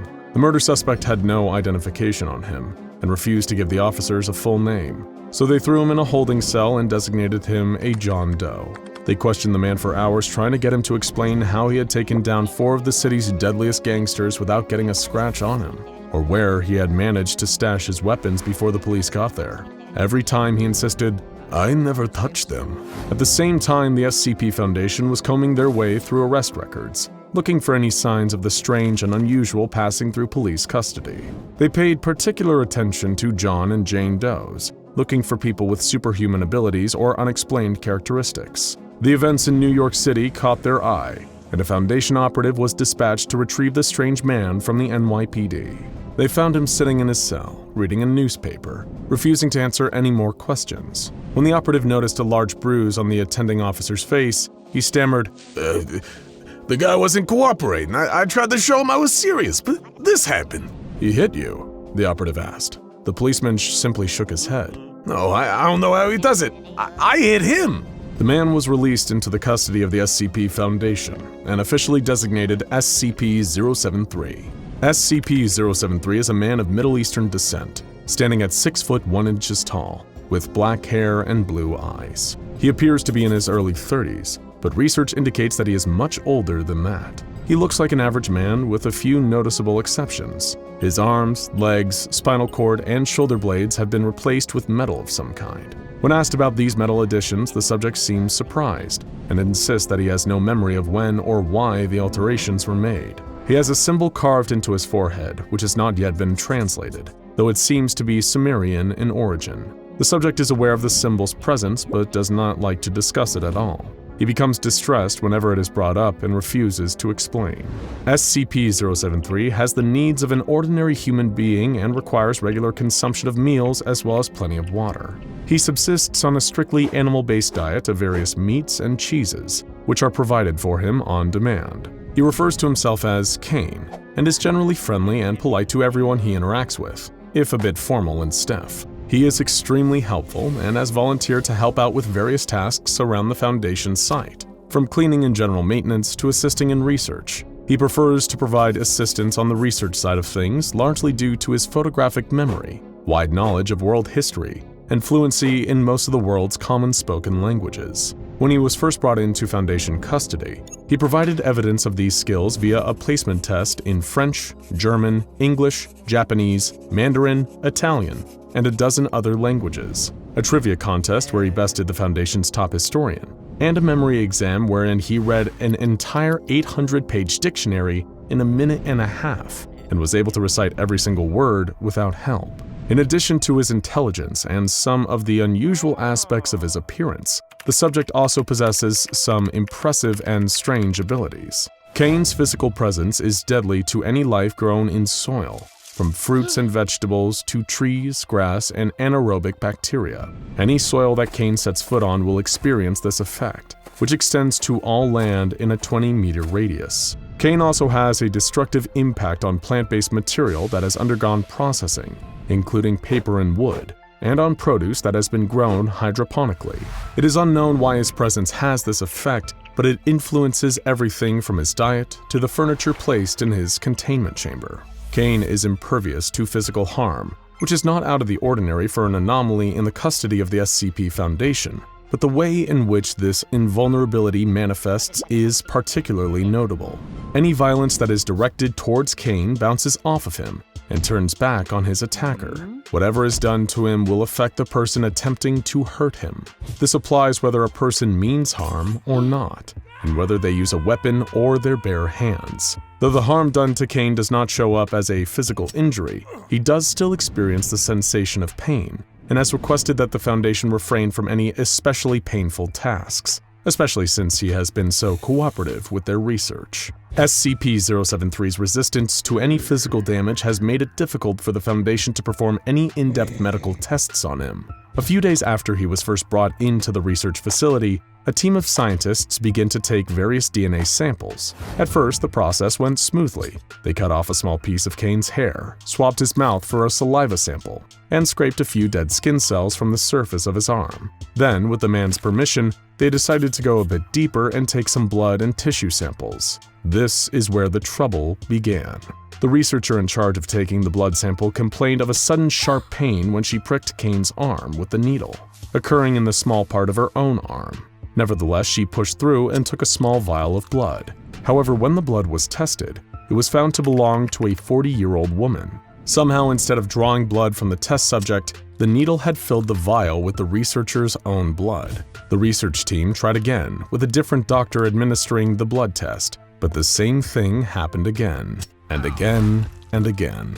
Each time, the person taking the blood sample somehow extracted a small amount of their own blood. When the team attempted to take a small tissue sample from Cain, cutting off a tiny portion of skin with a scalpel, the same thing happened. Cain's skin was left completely unharmed, and the tissue sample wound up belonging to the doctor who took it in the first place. Eventually, after a lot of trial and failure, the head researcher declared that there would be no more medical tests performed on SCP-073. "If we keep going at this rate, we're going to have to organize a blood drive," he quipped when pressed on the matter by higher-ups. Why nobody asked him to take his own blood is, to this day, a mystery. Because the attempts to test Cain's blood and other organic tissue have proven fruitless, the research team turned their attention to the more inorganic parts of his body, namely the portions of unidentified metal located along his limbs, shoulder blades, and spine. After taking a closer look at the metal, one research assistant suggested that it might be beryllium bronze, a metal that has appeared under a variety of other anomalous circumstances. SCP-073 confirmed that this metal originated in the Middle East many years ago. but was unable to provide an exact date, location, or purpose of origin. Beryllium bronze has been identified as a component in several SCPs so far, including SCP-1216, SCP-1427, SCP-2481, and SCP-2711. Further research into the unusual metal and its connection to many ancient civilizations is considered a top priority. Currently, Cain is kept at SCP Foundation Site-17, where he is permitted to roam freely as long as he does not leave the facility or come into contact with any plant-based SCPs, or plants of any kind. A new researcher that encountered Cain in the site asked him for his opinion on a bouquet of flowers the researcher had purchased for his wife. Before Cain could protest, the researcher had placed the bouquet in his hands, where it immediately disintegrated, much to the distress of both men. Cain apologized profusely and told the researcher that he would offer to pay for a new bouquet, but unfortunately, he did not have any money. A memo was sent out to all site staff later that day to remind them of Cain's effect on plant-based life forms. Due to the frequent staff turnover at SCP Foundation sites, this reminder is issued on a regular basis. In addition to the reminder about plant life exposure, Foundation staff are routinely reminded that they must never use any violence against SCP-073 under any circumstances. Great emphasis is placed on the fact that this rule is for their own safety, not for the safety of SCP-073, though most of the staff know by now not to deliberately harm SCP-073 in any way. Accidents still happen, and one careless moment could result in unintentional self-injury. For example, one day Dr. Byer was having lunch in the cafeteria, walking to his seat with his favorite dish, a steaming hot bowl of tomato soup, with a grilled cheese sandwich on the side. He had specifically asked the kitchen staff to make it as hot as possible, so that it would still be warm when he had finished his sandwich and several chapters of the book he was reading on his break. As he passed SCP-073, who was enjoying a meal of his own, Dr. Byer tripped and spilled his scalding hot soup all over the man's back. Before he could react, he fell to his knees in pain as blisters and burns erupted across his own back. Cain jumped up from the table with a surprised yell, but his skin remained unblemished. Dr. Byer, on the other hand, had to spend the rest of his lunch break in the medical wing, and never got to finish that soup. Cain is permitted to interact with other SCPs as long as interaction between the two is not considered dangerous for one or more parties involved. He has not expressed much interest in other SCPs, with the exception of the few that are permitted to roam the facility as they please. For example, he has engaged in some polite small talk with SCP-507, and always gives a friendly pat on the head to SCP-999 whenever he bumps into it. There is one SCP, however, that Cain has specifically requested he never be in a room with. SCP-076, also known as Abel. Though he has kept his personal knowledge of SCP-076 to himself, Cain has admitted that he knows everything about the man. He would not elaborate further, and simply said that it would be better for everyone involved if the two never met. No one knows for certain what would happen if those two superhumans came face to face, but if someone as powerful as Cain is afraid of the consequences, it certainly cannot be good. Corpses littered the facility, around 20 in total. Their massacre had unfolded in a matter of seconds despite their advanced armor and heavy weaponry. Their killer, wielding an ancient sword he'd somehow pulled from thin air, looked upon them with disdain. Weak, unworthy opponents. He breathed heavily. His torso was covered with bullet wounds and many had punctured his lungs. It was enough to kill a normal man 10 times over, but not him. He was the ultimate warrior, the perfect killing machine. He would need to seek out an enemy more fitting for his legendary combat skills. He fled from the chamber into a connecting hallway, where a giant metal door slammed shut behind him. At the other end of a hall, another door did the same. He laughed at the thought of someone thinking he could be trapped so easily and charged towards it. But then, large valves began to open all around him. Torrents of freezing seawater began pouring in, filling up the chamber and submerging him before he could reach the door. The warrior fought for breath, and he held it far longer than any mortal man could, especially considering the state of his lungs. But water always wins. He soon gave his last gasp and floated, lifeless in the hallway. And soon after, his body turned to dust and disappeared in the briny water. But he would be back. He'd always be back. His brother was a different story. Tall and handsome, with a strange Sumerian rune tattooed on his forehead. He was practically a pacifist and spent most of his days reading, conversing with the staff and wandering the facility of his own accord. Upon hearing of the latest incident at the facility, he gave a sigh. He knew on some level that all of this was his fault. It'd been centuries, millennia even, but was it too late to make things right? 6 days later, the two are standing face to face. This meeting had been a long time coming, but it was always destined to end in blood and pain. The man with the runic tattoo was unarmed. The only thing he carried was his regrets. The warrior, eyes full of burning fury, drew his sword, and not long after, a head hit the floor.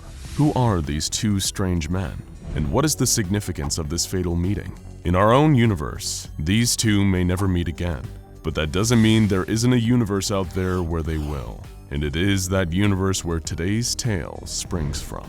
The story between these two began a long time ago, when they were both set on a course of destruction.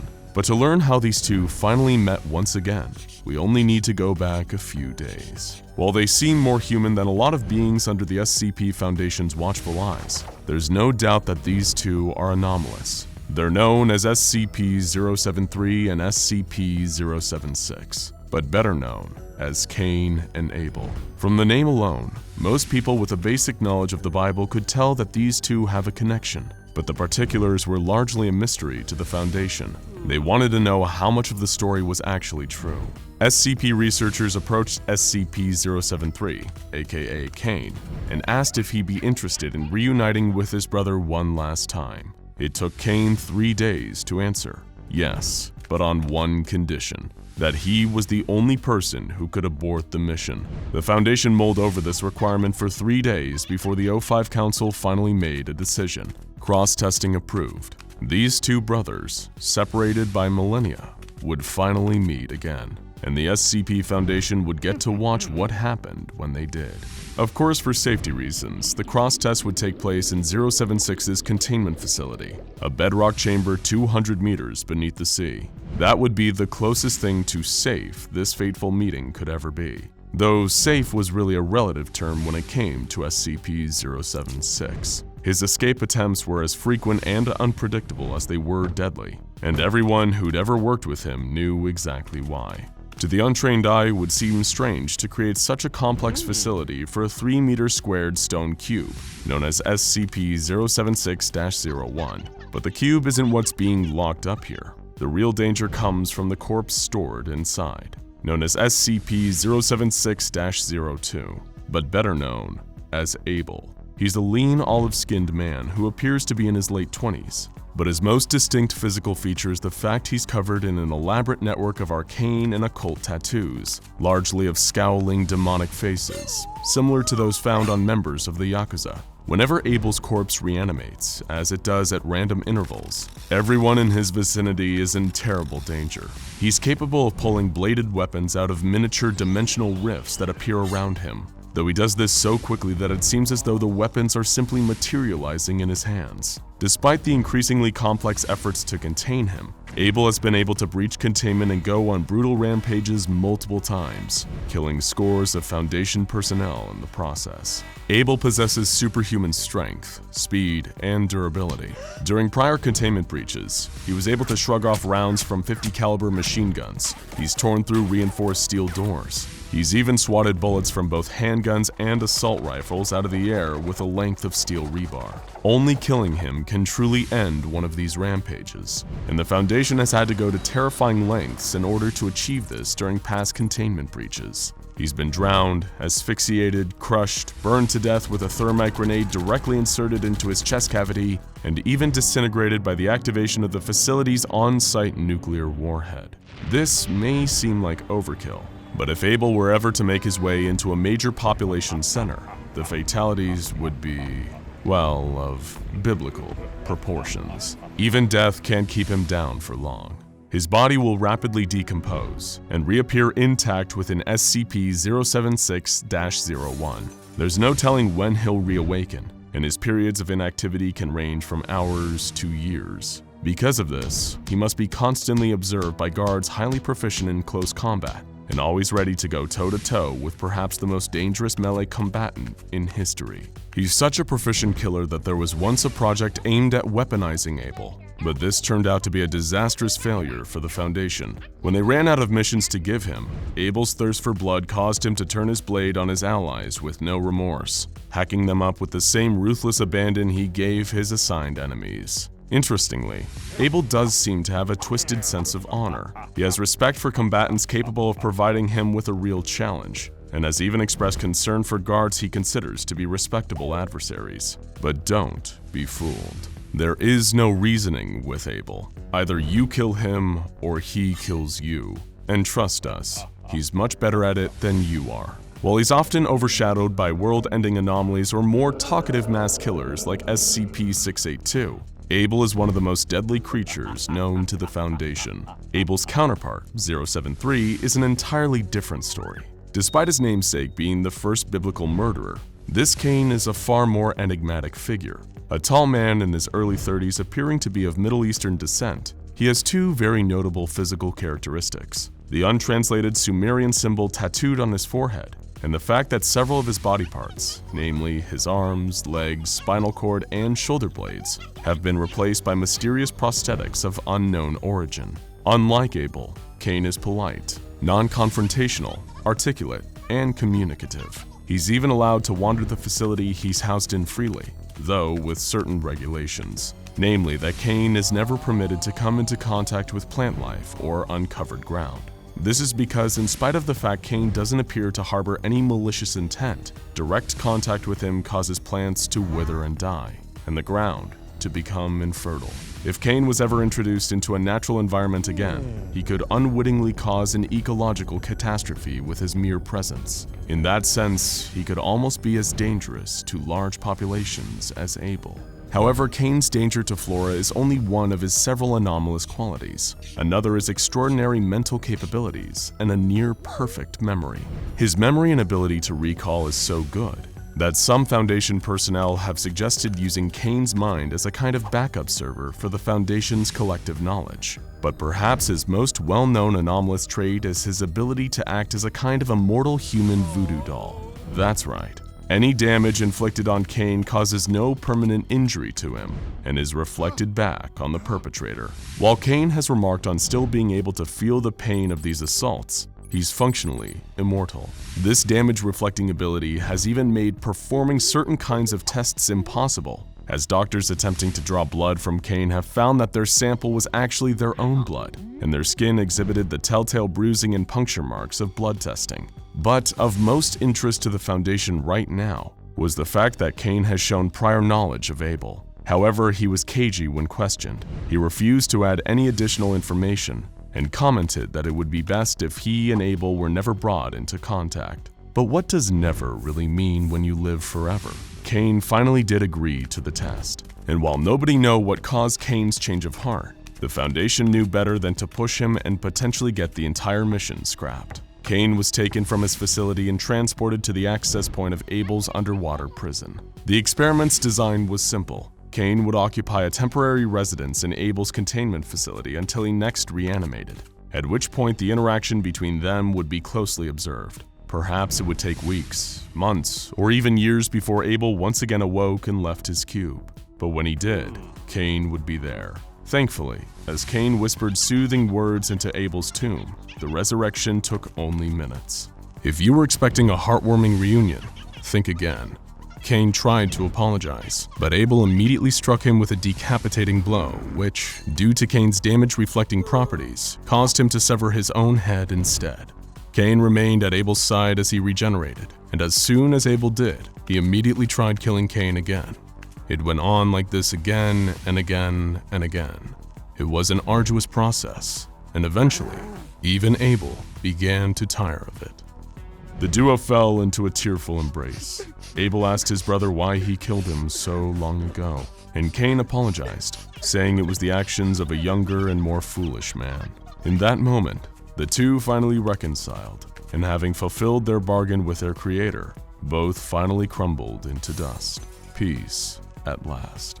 As we said, this didn't happen to the Cain and Abel of our universe, but when universes are more numerous than grains of sand in an endless desert, such a thing has indeed happened somewhere out there, perhaps in a kinder universe than our own. We can only hope that Cain and Abel may someday get to meet and find the same resolution. But until then, these brothers will remain one of the most dangerous and fascinating duos in the Foundation's catalog.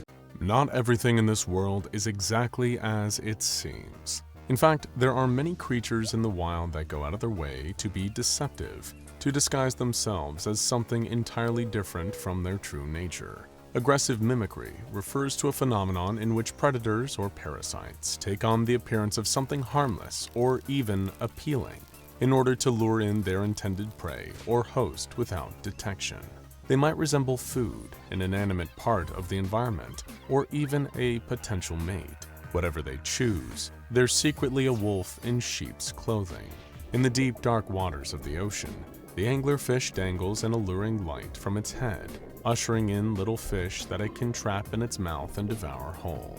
The alligator snapping turtle wiggles its long tongue like a worm, attracting hungry fish looking for their next meal. Instead, they become the meal for something bigger and more clever than them. False cleaner fish share their appearance of another species, one that helps clean larger fish in a symbiotic relationship. When the imposters find a victim, they swim close under the pretense of cleaning, only to take a bite out of them and swim away. Predators use similar illusions on land too. Anti-mimicking jumping spiders wave their false antennae in the air in an imitation of an ant's movements, isolating the insects from their colony before dragging them back to their lair to be devoured. The mouthparts of the male spiders are shaped like the head of an ant, but this imitation head splits apart to reveal the spider's fangs and its true intentions. The Photorus firefly lights up its body in a mimicry of other firefly species' mating signals, signaling male fireflies looking for companionship. When they respond to the call, however, they will not find a willing mate waiting, but instead a femme fatale of a firefly that just wants to eat. The spider-tailed horned viper has a bulbous tip on its tail, with false legs jutting out on either side. As the snake wiggles its tail, running it across the ground while the rest of its body lies in wait just out of sight, a hungry bird spots it from above. When the bird swoops down to seize the opportunity, the snake reveals itself, snapping up the unfortunate bird before it can escape. Thankfully, humans are so much smarter and more observant than fish, ants, and birds. We're safe from that sort of trickery. There aren't any animals out there who've learned how to look like something familiar, something every day, just to put unsuspecting people at ease and lure us into its waiting jaws. Right? Wrong. Only a couple of years ago, the SCP Foundation discovered a being that has mastered aggressive mimicry on a level previously unseen in the natural world. Unfortunately for us, its prey of choice happens to be humans, and its hunting ground is the very cities where we like to think we're safe from something much bigger, meaner, and hungrier than us. A short video went viral on a popular social media platform. The specific platform has been redacted from official files, but the details of it are clear. A popular creator on the app, a young woman known for her makeup tutorials and restaurant recommendations around her native city of Los Angeles. She was live streaming and answering questions while going about her day when she stepped onto a train at one of the metro stations around the city. The train was extremely crowded, and she was preparing to end the live video, planning to resume once she reached her destination. But just as she went to press the button at the end of the stream, something strange happened. The train went dark, and the space flooded with a strange, thick liquid. The girl screamed in either pain, horror, or both, and dropped the phone. Whatever it fell into must have degraded the phone at an extremely rapid pace because the video feed cut out immediately after a splash. All across social media, people shared the video with one question in mind: what happened on that train? Fans mounted a campaign to find the influencer, to help her if she was in any immediate danger, but there were no leads. Her friends and family said she never came home that day, and when authorities attempted to trace her phone, they could not get any kind of signal. Becoming increasingly concerned about this missing girl and the possibility of some kind of unreported train accident, authorities contacted the Los Angeles Metro and showed them the video footage. But every train was accounted for and in pristine condition. There had been no strange chemical leaks, no crashes, and certainly nothing like what the video appeared to show. At the same time, there were missing persons reports being filed all across the country, in every area with a thriving public transportation system. Not only were the occupants of the Los Angeles train unaccounted for, with no wreckage or bodies to be found, but people were disappearing in train stations in New York, Boston, Chicago, Washington, D.C., and more. A woman reported her husband missing after he called her to check in during his daily commute home from work. The train had kept going for much longer than it ordinarily did, drifting off of its usual route. He told her that something was wrong, that he had a terrible feeling of foreboding, and then the call cut off. He never made it home for dinner. A young woman was on her way to start an internship at a prestigious New York City magazine, but never arrived for her first meeting. When her would-be boss reached out to the girl's roommate, all he knew was that she had planned to take the train to work that morning. A private detective trailing a man's wife for him, looking for evidence of an affair, lost track of her when she stepped onto a train downtown. He took the next train hoping to catch her at what he assumed would be her stop, but she never got off. He wasn't able to track her down and had to give her suspicious husband the news that his wife had somehow vanished into thin air. It wasn't just one or two people every so often either. Entire train cars of people were just disappearing, never to be seen again. No matter how hard anyone tried, they could not find any answers. No logical explanation for what could have happened. Fortunately, the video circulated so widely that it made it onto the feed of an SCP Foundation employee who was idly scrolling during a bathroom break. He was so shocked by what he saw that he almost forgot to pull up his pants before running out into the hall. Fortunately, he did remember and rushed to his supervisor's office fully clothed. After determining that the video was not a hoax or some kind of viral marketing stunt intended to sell a new brand of spicy chips, the SCP Foundation decided to launch a formal investigation into anomalous activity involving trains and subway systems around the country. Task forces were set up in every major city, and field researchers were assigned to take the train all day, every day, as much as possible. As they did, they would maintain communication with the head of their task force, who would monitor their findings via hidden cameras and microphones. A week passed without incident, and the Foundation was starting to wonder if somehow the Los Angeles video had been faked when the Chicago task force made a harrowing discovery. Officer Jamie Bauer was assigned to monitor the trains on Chicago's Blue Line, taking the train throughout the day and keeping an eye out for suspicious or potentially anomalous activity. 1 week in, and he pretty much had it down to a basic routine. He would grab breakfast, hop on the train, and enjoy his coffee and meal while reading a book and riding the train to its last stop.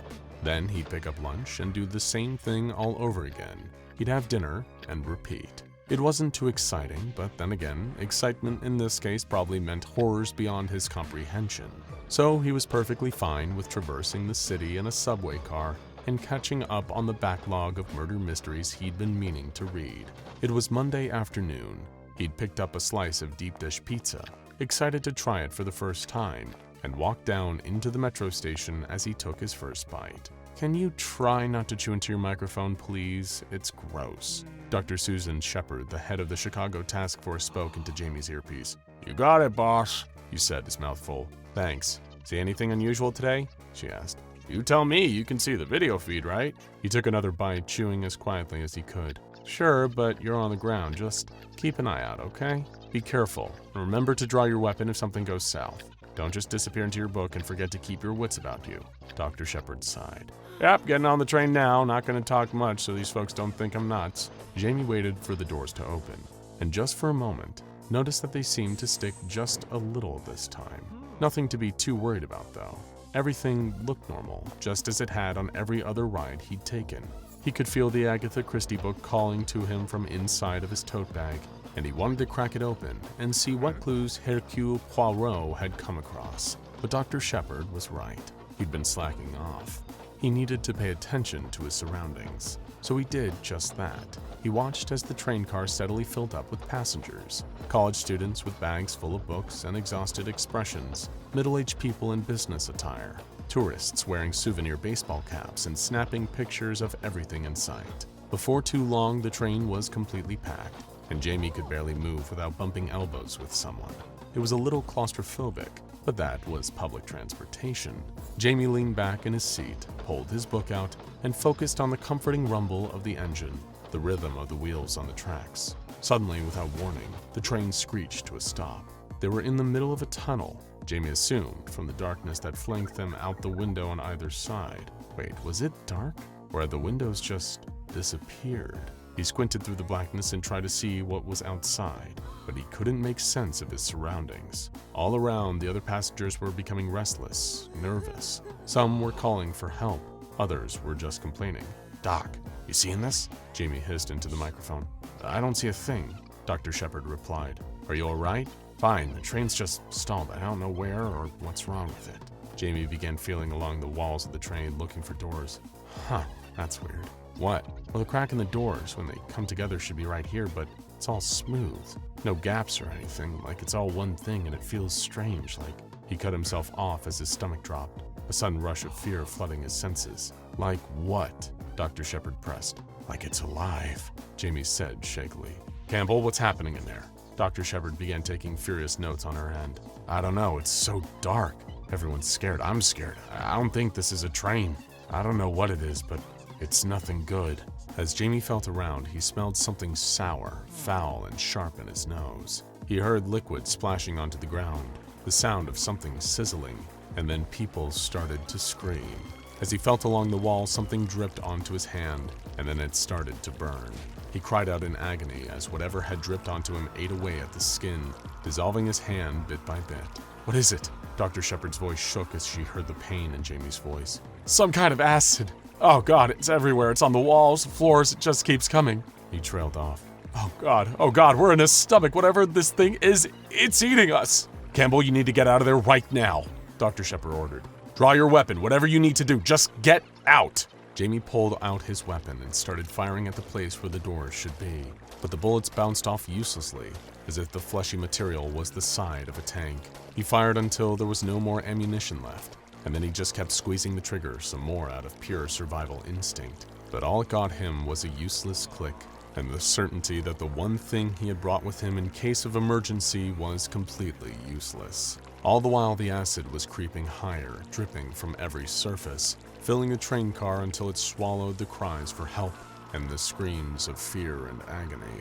All Dr. Shepard could do was listen helpless as Jamie and the rest of the passengers were digested inside of the massive stomach. What happened to Officer Jamie Campbell was tragic, but it provided important information that the Foundation would likely never have gotten otherwise. They now knew a few key things about this new anomaly. It was some kind of living thing able to disguise itself as a train. It was resilient to bullets and firearms, and it was hiding in plain sight in order to hunt human beings. They had found the culprit for the rash of mysterious disappearances, and it was a race of unidentified creatures capable of taking on the shape of a common underground train. The newfound information quickly circulated throughout the Foundation, making its way to the various task forces assigned to Operation Metro, as it had been unofficially nicknamed. Task force members were no longer instructed to board trains. Instead, they would slip hidden cameras onto as many train cars as they possibly could, each outfitted with a tracking device. Then the Foundation could remotely monitor the trains for any potential signs of the mysterious creatures, looking for imposters masquerading as trains, without unnecessarily losing any more operatives in action. Now, as for what they would do once they found one of these massive creatures was still uncertain, but at least they had somewhere to start. The SCP Foundation tried and failed to contain several instances of the carnivorous species before they finally got it right. They attempted to freeze the inside of one train with liquid nitrogen, hoping to incapacitate the creature before it could feed, defend itself, or escape custody. The extreme cold seemed to have no effect, however, and the false train slammed its doors shut at the first sign of discomfort, then sped away at high speed. As it did, the task force members noticed that, though they could hear the sound of wheels on the tracks, they could see legs jutting out of the bottom of the creature, scuttling along the ground. Next, they attempted to take out the creature's legs and render it immobile so that it could be subdued. The legs were resilient to external damage, becoming hard as a rock whenever any weapon, blade, or other implement made contact with them. One task force member tried to physically hold some of the legs in place, but they shifted their shape, becoming appendages resembling tentacles, and threw the man out of the way before the false train hurried out of the tunnel and out of sight. They were then able to track down a predatory train just after a feeding, when it was slightly sluggish after a large meal.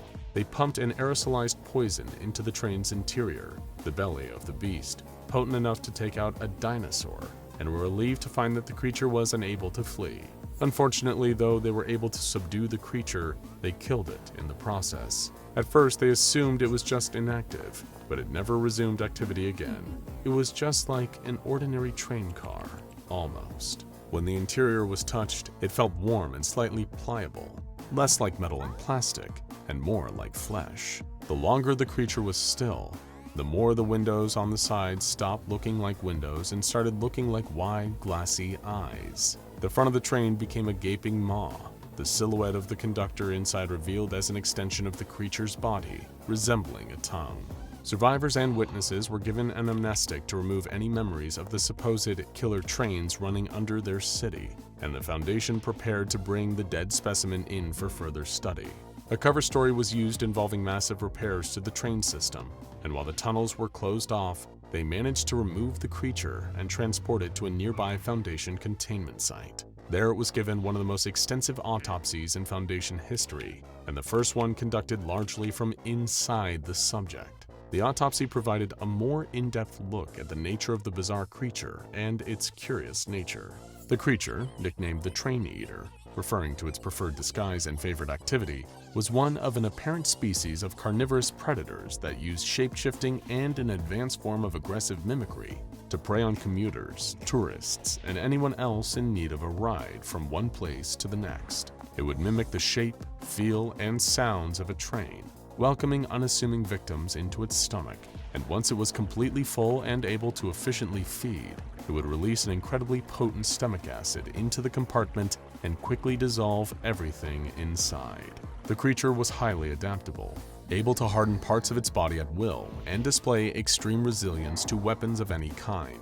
Due to this nearly impenetrable flesh, victims trapped inside would be unable to force their way out. As the research staff turned in their autopsy results and official report, there was a sense of unease in the air, as everyone wondered, how many of these things are out there? Which innocent trip to work might be their last? And how on earth could they hope to contain something that could exist in endless numbers, something so expert at hiding in plain sight? There was no realistic way to bring all these creatures into custody, and so they would have to neutralize as many as possible without being detected. Foundation operatives embedded in various city and state governments introduced new measures to renovate public transportation systems, including new sanitation protocols. As part of these protocols, all trains would be sprayed with a high-strength disinfectant before they could be certified for use. In reality, this disinfectant would be the same poison used to take down the first train eater the Foundation studied. Once any and all potent threats had been rendered harmless, trains that were found to be formerly living would be converted into fully functioning trains and allowed to run as normal in order to avoid unnecessary interruptions to the public. In addition to these containment measures, the Foundation monitors all social media for mentions of unusual activity on trains, or mentions of any more missing persons lost at metro stations. The original Los Angeles video that started it all was scrubbed from the internet entirely. So by all means, take advantage of your local public transportation options, but remain vigilant and keep your wits about you. And remember, next time you travel by train, if you see something, say something. More specifically, if you see something unusual on a train, if it looks a little different than it did yesterday, if its sounds don't seem quite right, make sure to let everyone around you know that it is not safe to be here, and quickly make your way to the exit. Then, maybe walk to your destination instead. It might make you a little bit late, but hey, better late than dinner. Now go check out SCP-342, A Ticket to Ride, and SCP-2086, Man-Eating Bus for more perilous anomalies on public transport.